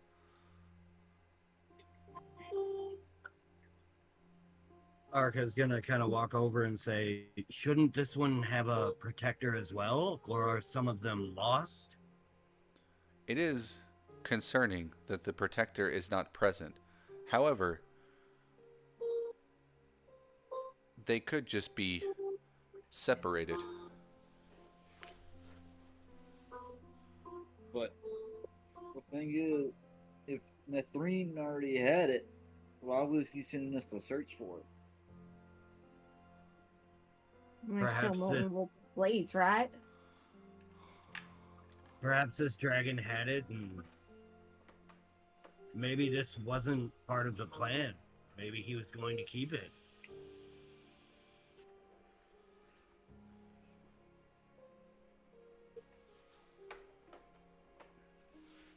I don't know. Right Um, now, we should probably get out of here. After a moment, I gotta find his token again. Southpaw does come in as well, and he looks around to the dwarfs and to you guys. It's like, "I saw that from very far away. I was kind of pinned down. I'm sorry I could not come and help. It seems as alright. though this may have been some kind of trap. I was led to believe that this is where the Tarnished Order were setting up their barracks, but I guess that wasn't the case. I hope none of you were harmed too greatly." Not So- Can permanently. you insight check him? You absolutely can. There's a hole in Otis's chest. Sausage is trying to hide River's body under like piles of rubble. Oh, That's a 14. a 14. You don't get the sense that he's lying about this, especially since the dwarves have apparently been traveling with him for a while, and you guys have gotten good vibes from them. Okay. The dwarves, their order doesn't usually do a lot of fighting like the Order of Storms or the Night Orders that are connected to Itrix, but they can hold their own when they can. But they are a notoriously neutral group to where, in a sense, as long as you're not fucking around, they're not going to mess with you. Usually in the sense of don't mess with them, they won't mess with you.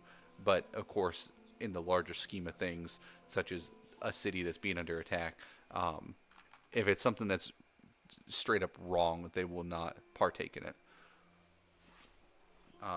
But Southpaw just kind of looks around and is like, "It seems as though the Tarnished are gathering in other parts of the city, assumingly because the dragon was here. I believe this will be a safe place if we need to recover a little bit." I was just going to ask if you knew of any other empty spaces or somewhere out of the way we might rest. There are quite a few houses that have been damaged that people have abandoned. I used to sneak around on my way through here. I'm sure one of them... I don't think we should stay in a place our location was last known. Before we leave this location, though, I kind of wanted to do like a cursory investigation since they did hold up shop here. Ah. What do you think you are looking for? Any orders, anything that could have been left behind of some importance, things like that. Go ahead and give me a investigation or perception check. 18. An 18. With an 18, you do find among the rubble, most of the tables have been broken at this point. You do find um, one paper that is labeled as execution command. And it seems to have the details of one Katarn Brightwood, Destina Brightwood, and Calvin Grimm, as well as a Torvin and one that is simply says Ogre, all scheduled for execution as soon as possible, with locations marked for Torvin and the Ogre as somewhere else. They don't really have the location marked on there, it just says undisclosed. But Katarn, Destina, and Calvin, it does say are within Silent. You also see one Okay. other name on there that you don't recognize that is almost kind of smeared out, so it's hard to read. But you do recognize it to be a dwarven name. Also here within Silent. I'll kind of show it around to the group, and then I'll ask one of the dwarves if they can make out this name. It looks kind of dwarvish. I don't really know dwarvish too well. You see they look down and they look at each other and they go, "Ah, yes, that's the captain. That's what he prefers to be called, is the captain.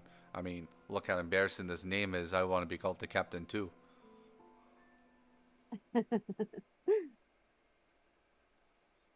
Well, then I guess it's kind of confirmed at least that these people are here in Silent, but as for the other two we were looking for, they're not giving them up too easily. Yes, it seems they were taken somewhere else. There are other names that are on this execution order list that are further down the list. They are just some random names that are on there. But as you're looking through, you see it's like this guy named David, this girl named Sarah. There's just, some random names. You do see one more name that is on there. And it is... oh, shit. Where am I going to find it? Where's my notebook?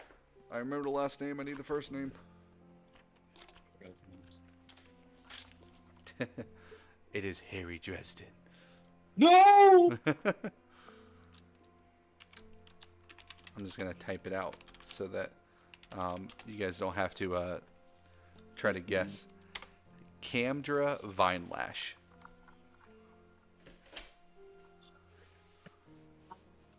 Why'd you autocorrect camera? Camdra. Seeing that, Zelia kind of drops her guard a bit and lets out an almost audible gasp. You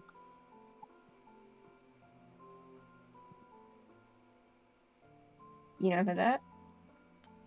I also sent you something as well.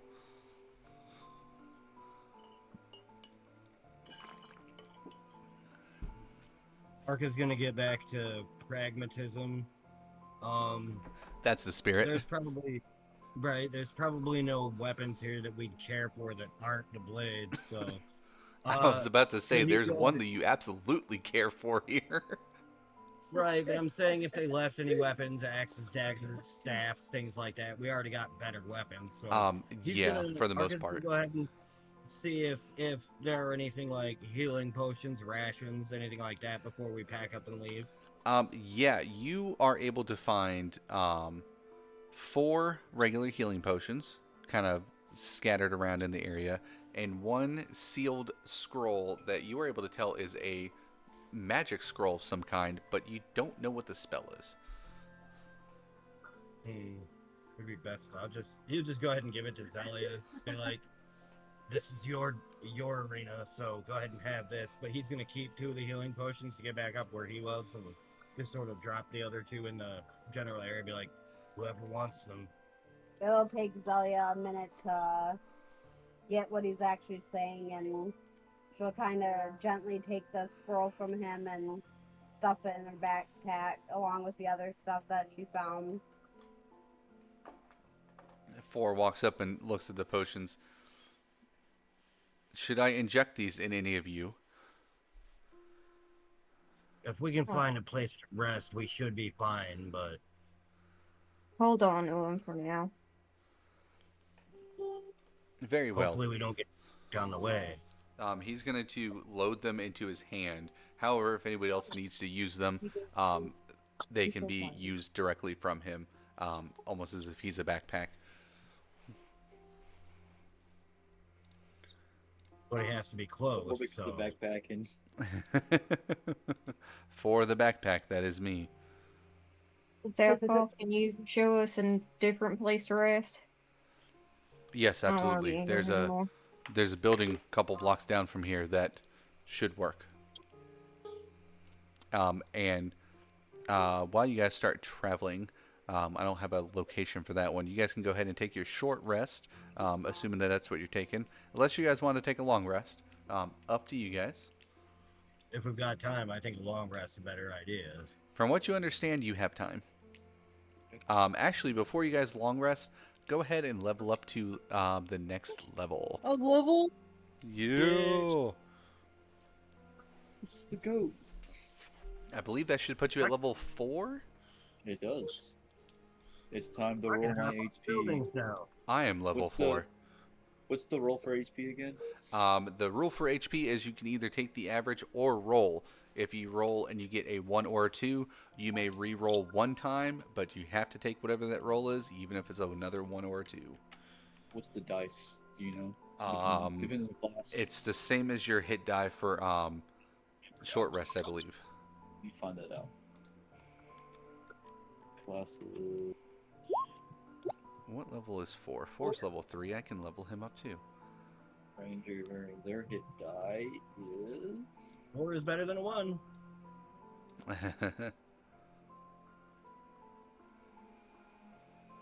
Stop falling on the floor. Let's launch the character level plus charactermancer for 4. Oh, dicks. Because it's old school, I get fucking a healing ability that will stack on top of. If it's a 1 or a 2, you get to reroll again, right? If My it's a 1 or a healing 2, with- you get the re-roll for the first time. Okay, I'm fine with that. I got a 7. Let's see. What is 4 gonna do? Is he gonna take the average or is he gonna roll? He's gonna gamble, like if we all. You gonna gamble? Okay. We're all gonna gamble, Ooh. unless you guys don't want to gamble. But gambling's good. Use Did the soul. it roll it? Instead of taking a really cool feature, I'm gonna take. All right, he's going to. I'm just gonna roll it manually. He needs to roll a d10. Jesus. Oh, I can increase. I don't know. He's gonna re-roll that. He gets 5. What am I gonna add? 1 less than the average. Replace 1 spell. I don't get a new spell, do I? No, I do not. I like my spells. Whiz by 2 or whiz and dex each by 1. That'll bring up my I can bring up my Does he? spell save at 15. Yeah. I now have the super cool feat. Wait, what? What is this doing? What is what is this doing? Why is it trying to? Let's roll 20.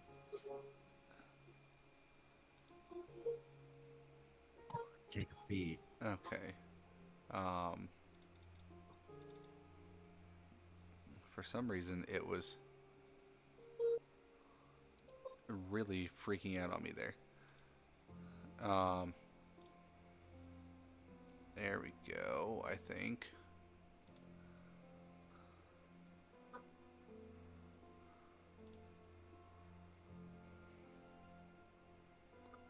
Oh, level 4, he gets an ability score increase. That's correct. Let's see. Or a feat. Yes, or a feat. That's correct. AC didn't The only go feat up. he has available to him is Grappler, which I don't think is going to be useful to him. He's feats. What one ability score by 2 or 2 ability scores by 1 do you think would be a good idea for Mr. 4? I don't know what stats you're at. Have to wait till my That's fair. Then my AC will go by like 2. Yeah. I'll do this. I'll roll. Okay. Strength and Constitution, each by 1. His strength goes from 14 to 15, and his Constitution goes from 16 to 17. I have 15, 15, 15. Right in the line. Nice. 8, 12, 10. His hit points did not go up. What the fuck? Dang. Don't we all love roll 20? It's 30 instead of 25 now. I have more hit points than Yeah, the fighter? he hasn't been doing super good with his rolls and stuff. But he is now a champion beginning at this level. He now crits on a 19 or a 20. would have been last level. Yes. Yeah, now we just got to get him to actually hit. But I have this super cool feat now, guys. I can cook for us. You can do that during our long rest. Speaking of long rest. Technically, we just got one because everything goes back up to full. Yeah, that's part of your long rest. Otis, there was during this long rest, there was something that you found a while ago. Yes, I was gonna about to when we started doing our long rest stuff. I was gonna talk about it. So the long rest, we're going to assume you guys are in a different location at the moment, just so that it doesn't keep the screen so static. We're going to put you guys over here. These other guys are traveling with you for the moment. Let's stick all of you over here.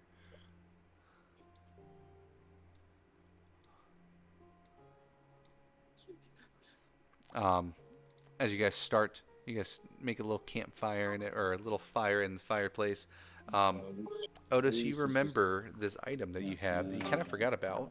We'll start with you. He starts taking stuff out of his backpack, looking for stuff to start cooking with, and he finds that scroll that Vile Tongue had given them. That I think I forgot about. I don't know if everyone else remembered it, but he looked at it. Looking, gives it a side eye, and he opens it up. You open it up. Do you speak or understand Dwarvish? Or not Dwarvish, Gnomish? Gnomish? Yes. That is something that he does read. You read. Like I said before, for a farm boy with 8 intelligence, he does fucking know Regarian, Common, Dwarvish, Elvish, and Gnomish. He's an interesting fellow. Let's see. I'm trying to see if I can find it again inside my thing. If not, I can just grab it.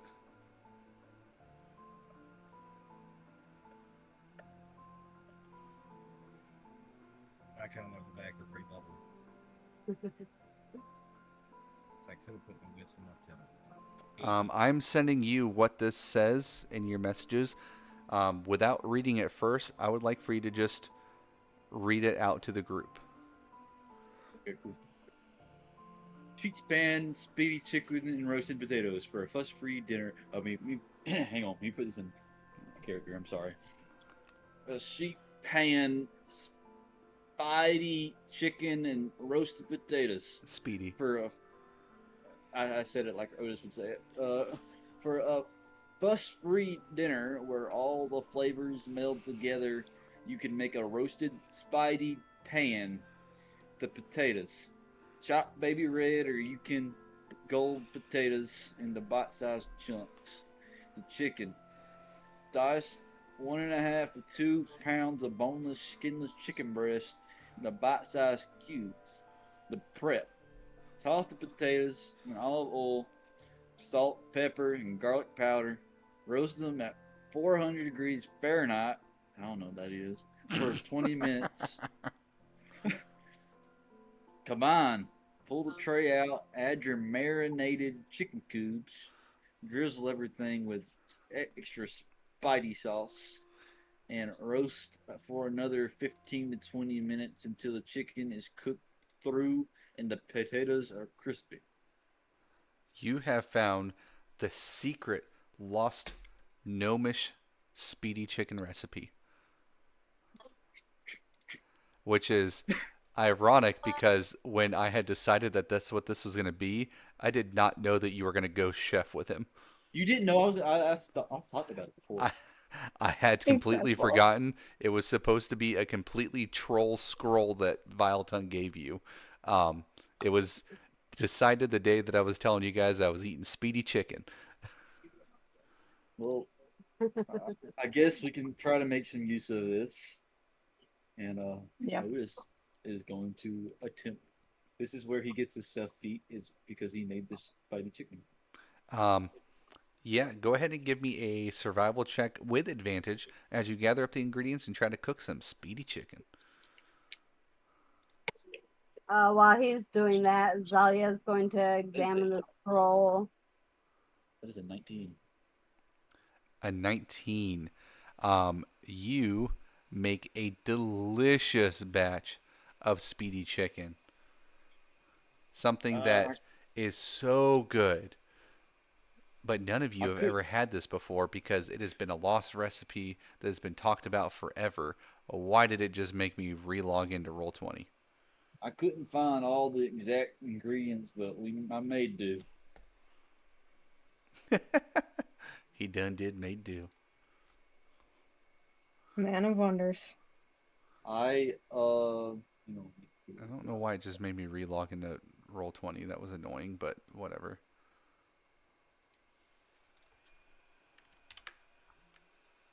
We now have 2 of these treats we can keep with us.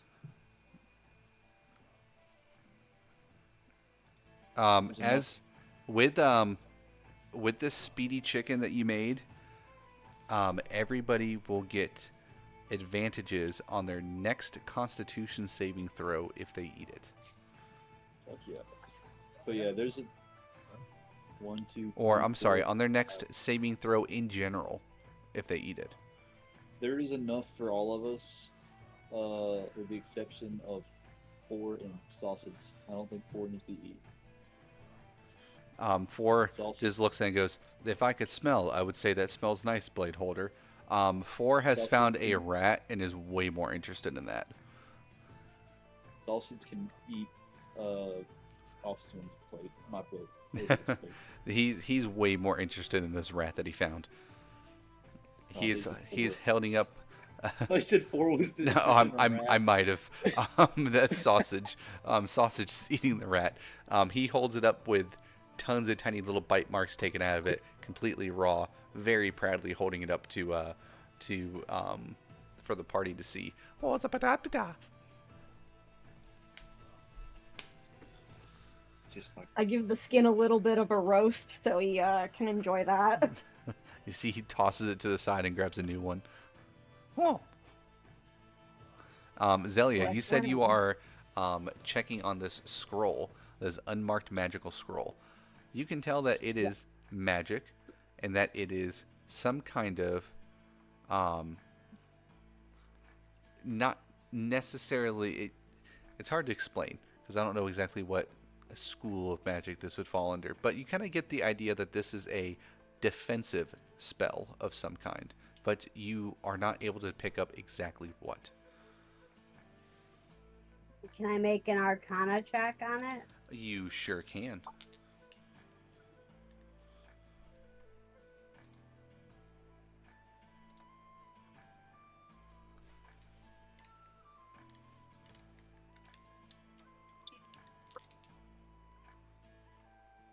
7. Yeah, you can tell this is some kind of defensive magic, and you can tell it's powerful, but you don't know for sure what it does. I just have to use it. Use scrolls. That's dangerous. I'm not a wizard. You see the mage is looking over. It's unmarked. Don't look at me.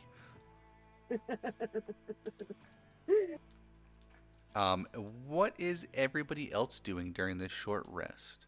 Or this long rest, I'm sorry. Well, considering Arca Mhm.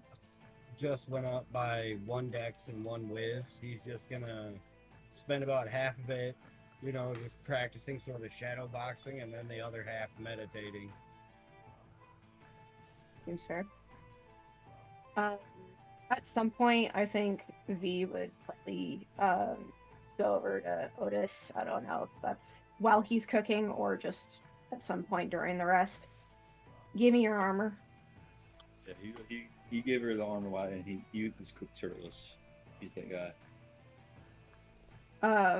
And kind of like while he's doing that, V actually, their own armor is made from salamander hide, and there's like 2 layers to it. One is the like kind of softer underbelly, like yellow of the salamander, and then there is the tail fin, which is that like rougher, and it's kind of like reddish in color. And they're going to actually remove that off of their own armor, and they're going to work into using that tail fin to repair Otis's armor. Ooh, I like it. Otis is, of course, wearing a Lightning Breath the Chef apron. That's right. He shirtless with an apron. Incredible. You doing all right? I'm as good as I could be. I think you terrified us all there. I terrified myself, I think. If it wasn't for the river there, I would have bit the bullet there. Bit the Yeah. dust. Well, I got you back up. Yeah, I'm grateful. And kind of as they're finishing up doing this patch job, we'll kind of like hand it over. That still fit? He puts it back on, and I'm guessing it does fit. Probably. Depending on V's repair job. They've been patching their own armor up for a while now, so I would say that you probably are able to make this work pretty easily. You know how to use this material. Otis, the scar, even though it is already healing into a scar, still has hurt quite a bit. But you feel a warmth from this armor that kind of soothes it a little bit.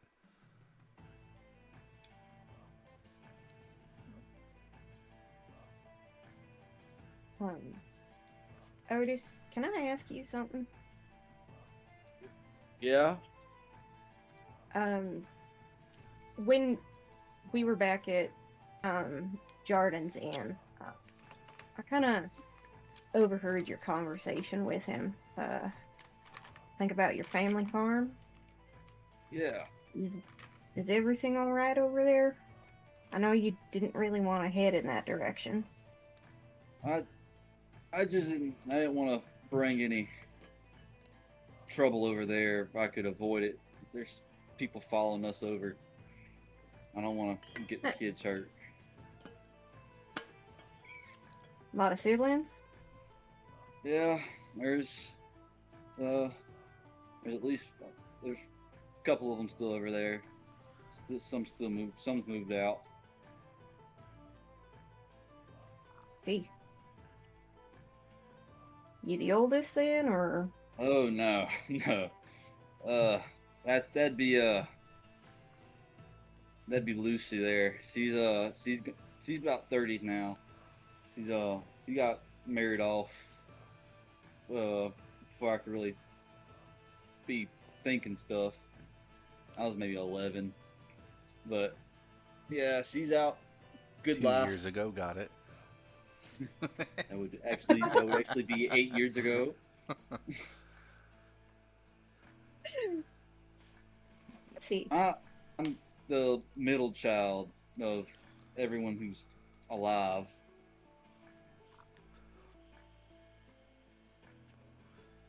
Shit. Of everyone Have who's to say alive. So gruesome. It's life. Maybe it might be a little gruesome. Ford just goes, this implies that some of your siblings have perished. Uh, yeah. The earliest, my Paul's second son or first son, Arthur. He died when I was a kid. He had something with his. He couldn't breathe well. Uh, and then they had their third daughter. I was helping her with cleaning some horses. I went off for a little bit. Uh, I was 7, and when I came back, the horse had trampled her. Yeah. There's a lot of them died when they were just babies, disease and stuff. It happens. I can somewhat relate. Not easy. I do not have lungs either. Yes, you don't. What is it to breathe, father? So Alright. as Zelia seems to be kind of off by herself for a bit, kind of not talking to anybody, Arca's gonna go ahead and find those two, and he's gonna kind of look down and be like, Zelia knows somewhat, but I'd like to find any of the rest of this caravan we can. And he's gonna look over at Otis and say, again, I'm glad you made it, because we'll just say I lost people before all this happened, so I suppose it's good we didn't know River that well. Yeah. But I'm glad you're still here. Yeah. And he's gonna get a little bit red, like as red as he ever gets, and be like, okay, and just kind of go off and go back to like Shadowbox, I'm sure. Ford is okay, bye. Pretty much, yeah. Man, Zelia, that you've was kind of sweet. wandered off by yourself. What do you think you are doing while you're kind of alone for a moment? I think Zelia would be kind of sitting off by herself, um, kind of studying the blade and thinking about the names on the list and the voice that she heard in her head during battle. You have no way to know for sure who this voice is, as the gods have been gone for a long time, especially Itrix, who is the only one believed to have mortalized themselves and passed away naturally. But something tells you that this was the voice of Itrix, and something tells you you heard it from this blade.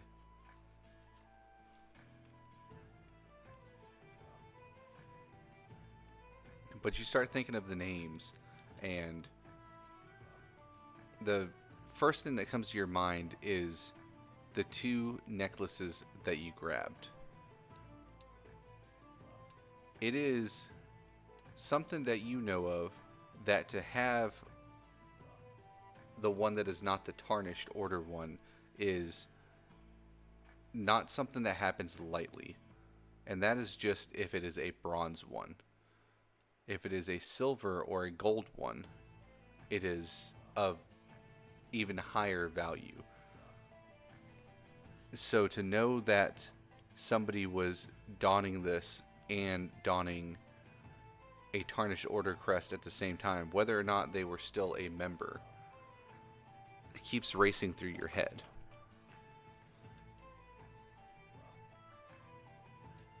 Going insane right now.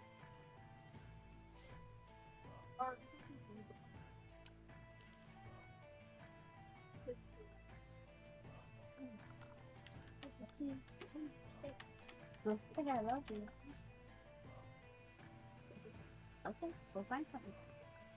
Okay.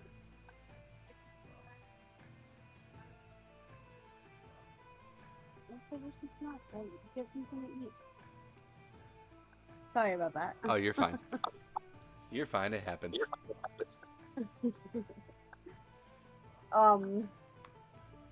Yeah, she's gonna think about that, and like I said, she'll kind of, her mind will kind of wander back to the names, the crest, the dagger, all of that, and kind of like wonder if it's all connected and if there's a reason that person is there from the list. While you're doing this, give me a perception check real quick. All right.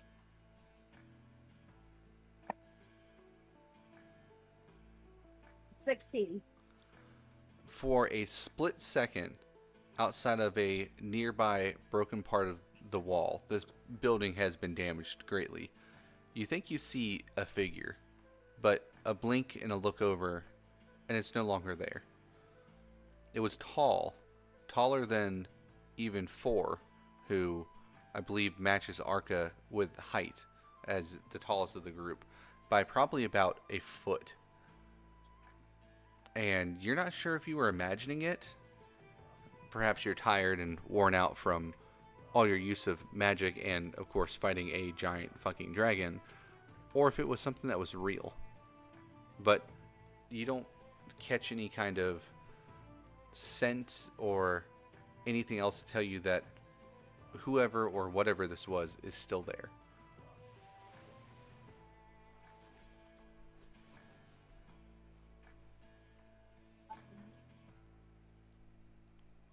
Whether it's from exhaustion or not, the city is under siege, so she's not really taking any chances. She's just gonna give the group a heads up that she thinks that she might have saw something.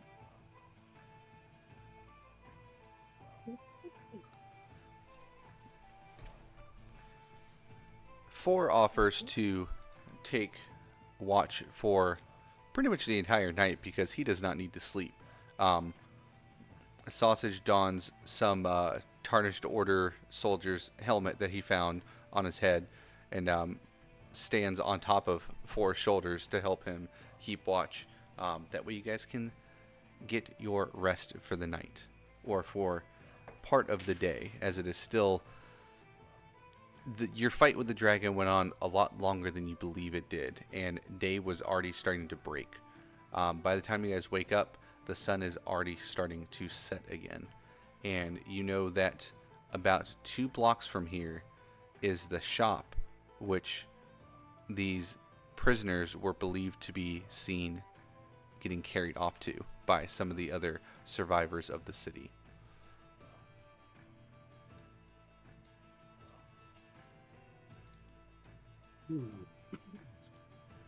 Can I add one more thing to the rest? You sure can. Well, Arca was leveling up and like practicing everything and getting his dex and wiz up and everything. Is there a chance he could have like concentrated or like, done some special movements or kata with the gauntlets and maybe see if he could have learned something else about them, about how they work? Yeah, go ahead and give me a Arcana or a Religion check. Neither is great, but they're about the same, so let's try Arcana this time. Religion went well last time. Normal roll. 7. Whoa. They look pretty.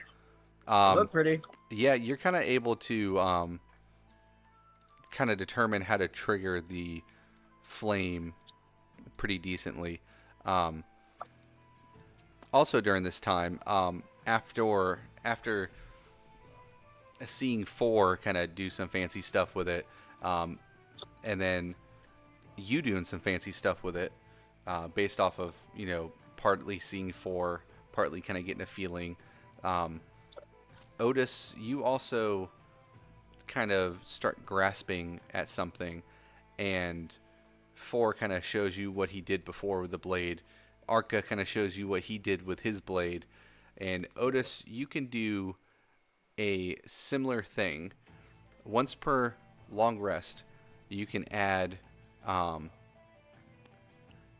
we've just been kind of calling it water damage. You can add, I believe we said it was slashing damage, piercing damage, one of the two. Can you tell you? I'll tell you. It was. I just put water damage. Did you? I believe it was piercing damage or slashing damage is what we said, because it was similar to that one move. You can add 1d6 of extra slashing damage to your attack.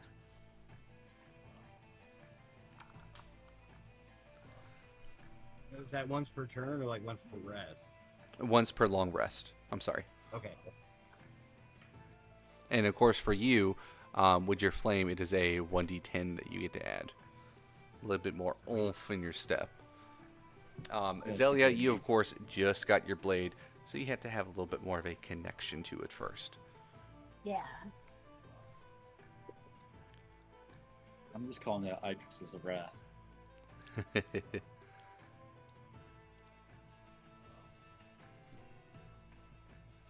After a moment, Southpaw returns. He had walked outside to do some scouting. He goes, "The pathway to the shop is clear, but I don't know for how much longer.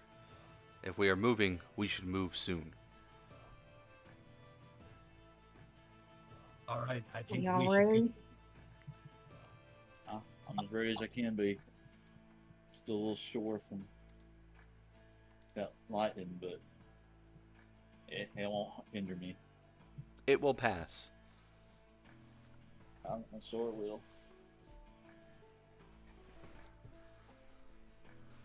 I would get used to having lightning around. Now that the second blade of Itrix has been acquired, lightning is inevitable.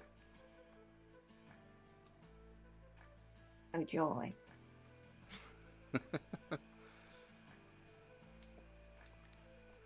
No. So you guys leave this building following Southpaw and make your way to a nearby shop. On the surface, this shop looks pretty mundane.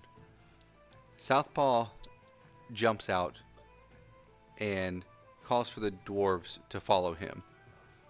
And they just kind of look at you as like, "Well, you took on a fucking dragon. I think you can handle this. I think we're going to help him distract the guards outside of the building so that you guys can get in. Do me a favor and keep Captain Wetfoot alive. Yeah.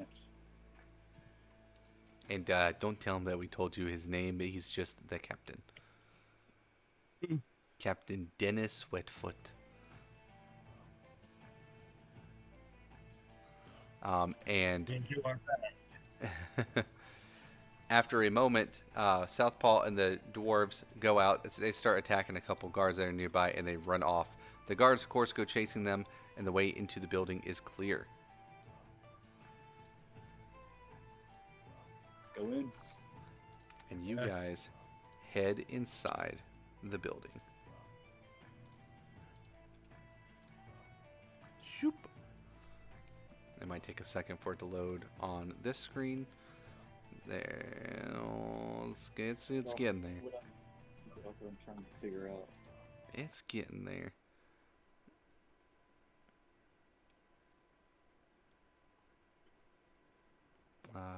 Let's see if I can get another song to load. There we go. I'm a little bit more limited on my music today than I had been. We'll get it figured out. Well, it's mostly just a task of reloading it all back into Kinku FM. I have to essentially move all the files back over there, which is not going to take as long as it did the first time, thankfully, because I figured out that trick, but still annoying. Um, so you guys You're walk welcome. into the shop, and the main area of the shop is pretty mundane, and there's also no individuals here. It appears to be a large door on one side. Let me make sure that I have that right. Yes. A large door on one side. In the middle is a table that appears to be used almost like a counter of sense. Um, a lot of the items that were on there have been picked through already. It's mostly common stuff. A couple little gloves, some little rinky-dink weapons that aren't really worth anything, an empty bottle or two that seems as though whatever their contents were already drank. Um, and on the walls are some shelves that once held fragile items that have been shattered all over the ground. Uh, Different art pieces of sense. And you see nothing in this room that really draws your attention besides the fact that it seems as though the Tarnished Order didn't just take over this place, they have been disrespectfully trashing it as well.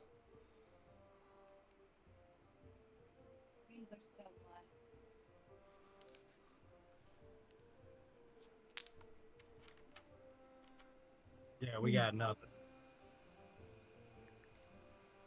There is, of course, a door in the back over here. This door. Yeah, we can't. Me and Court can't see anything. Oh, you can't see anything at all? Oh, hold Yeah, our my name and her name. Can't see shit. on. Let's see. My bad. I think. It's really dark in here, then they make sense. Well, not in this area. It's not supposed to be. It's supposed to be dim. It is not a very well lit room, but it does have light in it. We're actually going to lower it down to about right there. You should be able to see, although you'll be able to see poorly. Yeah, See, yeah. enough. That's what ugh. I can see well enough. Yes. And the door is, light of up the course, room. over here. You do light up the room. Let me throw that on here real quick.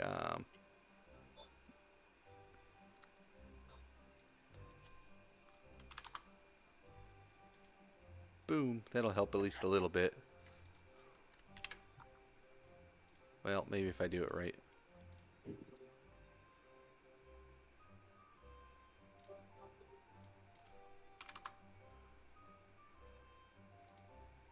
Boom. There we go. That helps a little bit more. It's not a whole lot, but it helps some.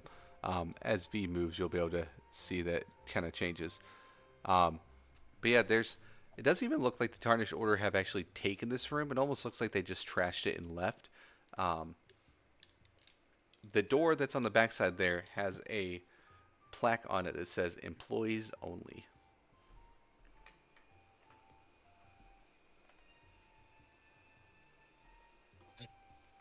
Well, Yeah. Arca's gonna ignore that. Does anybody? He has. I wouldn't even say proficiency, but probably the highest dex. If anybody's got thieves' tools, he could try to use them to get in there in the case that we might need it. See that 4 just looks over and says, "It says employees only." I was just gonna say that. I've got nothing. Oh, holy shit! Nope, I'm moving the whole We map. can check the door is locked. Did you say you moved the whole map? Yeah, I can't Yeah. move Arca. When I go to grab him, it moves the whole map. Interesting.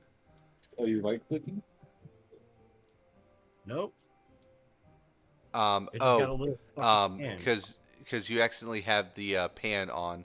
Go to the press Control S. It'll put you back on your selector. Or on the right Well, side, you can Get click the on arrow. me. Roll Yeah, 20. he's gonna check the door first. Roll 20, before, everybody. I love it. Yeah, you got to check Oh, the wait, door. that is this door. Yes. I thought this is the door we came in. Nope. That's that's on this side. You're blinded. I won't hold it past you. You see that this door is in fact locked. It seems to actually be very well locked. Um, Sausage jumps down though, and he starts sniffing around the door. What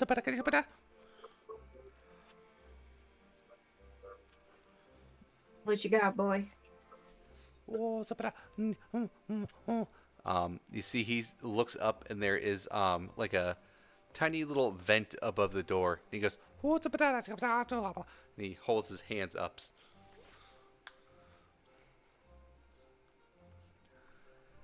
Someone taller than me want to get him to that? Arco, go ahead and not even hoist him. He's just gonna toss him up there. Whoop! Uh, you, you see he goes into the hole, and you just hear thump, thump, thump, thump, thump, thump, thump, thump, thump. And then you hear the door wiggling from the other side. And you hear what sounds like a little body thump against the door. Off. After a moment, the Good door, boy, Sausage. the door goes to. You hear it start to unlock, but then you hear the lock snap back close again. You just hear. Yeah. And after a moment, you hear a couple thumps against the door, and just oh. Otis immediately swings his axe at the door. Go ahead and make an attack roll on the door. Oh, Lord. 19. That'll hit. Okay. Do I need to attack the damage roll? Yes, do a damage roll, please. Okay. That's a D8, right? Yes, D8. I guess. I don't know. You tell me. That's a total of 7 damage on door. 7 damage on the door. It is not enough to break down the door, but you do jostle enough to where the door is unlocked.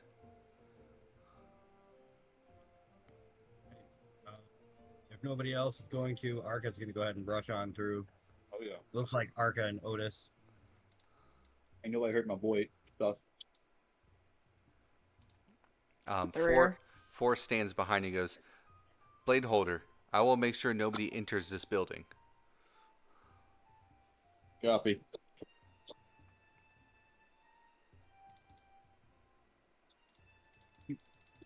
Didn't tell you.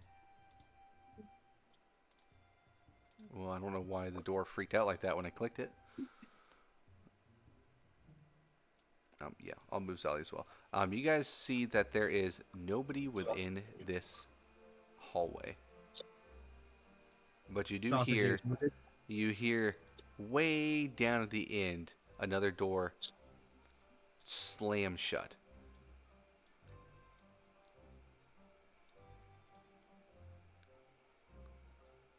Well, we're obviously gonna run right to that door. I'm gonna run right into a trap. I can swear it. Arca's gonna follow right I'm behind. moving slowly, sir. When law tells me to stop, you hit a trap. I can do so. We don't need you dying again. You motherfucker. What's this trap? Hey, look, a trap. Otis, as you get to a certain point, you hit a tripwire, and a solid piece of a solid vase crashes on your head and breaks for 4 damage. Just pissed him off more. All it did. Can Otis is gonna look down the hallway in front of him. Now that he's noticed there's traps in this place, he's gonna look for traps before moving. Go ahead and give me a perception check. I love perception checks with a character with a 3 perception. I mean, you can investigation if you like instead. That one's even worse. 16. 16. You do not see any other traps within here. Appears you have tripped the only one. Open the door. You open the door, and are you gonna continue in? Yeah. That was the most confident yeah I've ever heard. But you guys know there's enemies back here. This one's actually supposed to be a little further back. There you go. Yeah, you go in and Otis, you see a couple soldiers and one of these guys that you love. So as Otis comes through the door, he casts fog right where Sausage is. Um, Is he unconscious? what's that? How's Sausage looking? Before I cast fog. Sausage is currently being held up by by his hair by the tarnished wolf master here, and he is holding them above two of his dogs who are trying to jump and snap at his legs, but he keeps raising them up just in time for them to not be able to snap. And he says, "Ha ha ha! Snack time, boys!" Yeah. As he comes in, Otis casts fog right on Sausage. Oh, it's so dark in here. And as they cast fog, of course the door opens up. There's another soldier that's right here. He goes, "What the?" And I just like elbow this guy in the face. yeah, I'll say you elbow him, a little bit of a surprise thing. You knock him back one. Put your circle up again, real quick. I got it. Give me 1 second. Oh, you stupid thing.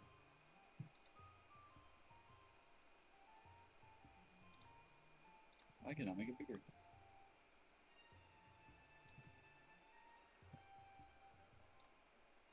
Okay.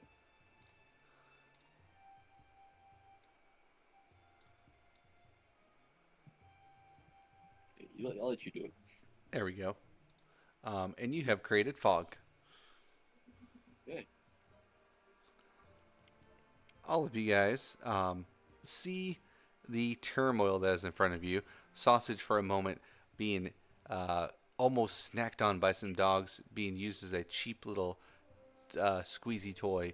You guys are probably about ready to fight. Well, that's too damn bad. Everyone put your dice down. How'd I know? It's the end of the session. He still has Fire a nice session. little mustache on him. I love it. You guys Really, fought really? and killed a dragon today.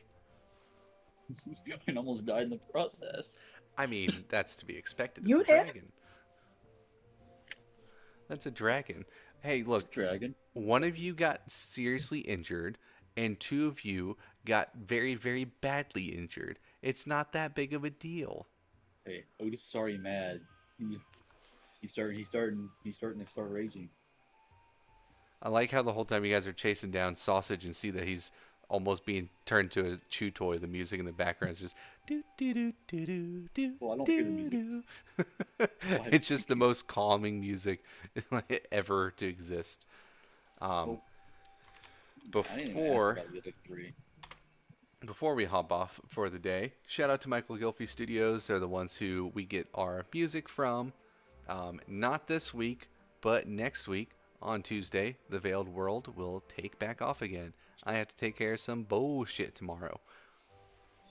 But for our other games, Monday, which is this game, Chronicles of Telpha, every single Monday for the most part, 8:30 p.m. to 11:30 p.m. Eastern Time. That's when you can watch it. You can see the video on demand, I guess you would call it, the YouTube video version of it, sometime within a couple days after that. I'm trying to get a little better at not doing it the same day.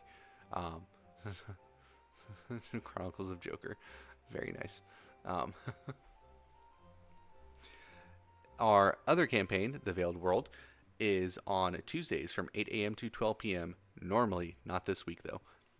On Wednesday, you can run into almost everybody from this campaign, as well as some other individuals, including potentially another new person next week. Woo! Or this week. We're so cool. Woo! We're so cool, guys. Yeah. Gravity is the one who plays V, and their significant other will be joining the Wednesday campaign. That's two couples that I'll have in campaigns, which is two more than I usually have, since I've never had that happen before. But I'm loving it. And on Thursdays from 8 a.m. to 12 p.m. Eastern Time is the Legends of Telpha. the campaign that takes place 2,500 years before this one. Hey, fun fact, Vile Tongue just made an appearance in the Legends of Telpha. So he's been in both now, just like 4 is currently. Although 4 is more there in spirit than in a mechanical sense. He's unusable. But if you want to watch any of these, you can just hop on over to the Twitch. You can watch them on YouTube if you want to catch up on them. For the most part, they're up to date, except for last week's. I'm still uploading those. I'm back to using a slower computer, so that's taking a little bit longer to do. And if you want to follow us, you can follow our socials, which you can see down at the bottom of the screen right there. We got TikTok, Facebook, YouTube, Twitch. Wow, this is really small on this screen. Instagram, our Discord, which is The Tavern. You can find that through this link right here or through other links, which I eventually need to change, but whatever. Patreon, work in progress. I joked earlier that the new apron, Lightning Breath the Chef, will be available sometime before 2030. Is that Threads? Is that what the next one is? Yeah, Threads, Tumblr, Blue Sky, and Twitter. You can follow us on any of those by doing Lawbind Studio or at Lawbind Studio. If you join the tavern, you can talk in the different channels, either with other people who eventually will start talking about the campaign, or even potentially with me or some of the players, and ask the questions that you might get an answer to. Kind of depends. Depends on how we're feeling. We might give you answers, we might not. Probably won't, but whatever. Next week, potentially, we might have cameras again and a slightly changed layout one more again. But we'll see. Depends on how everything goes. But for most of you guys, I will see you on Wednesday. No way. Yeah, way.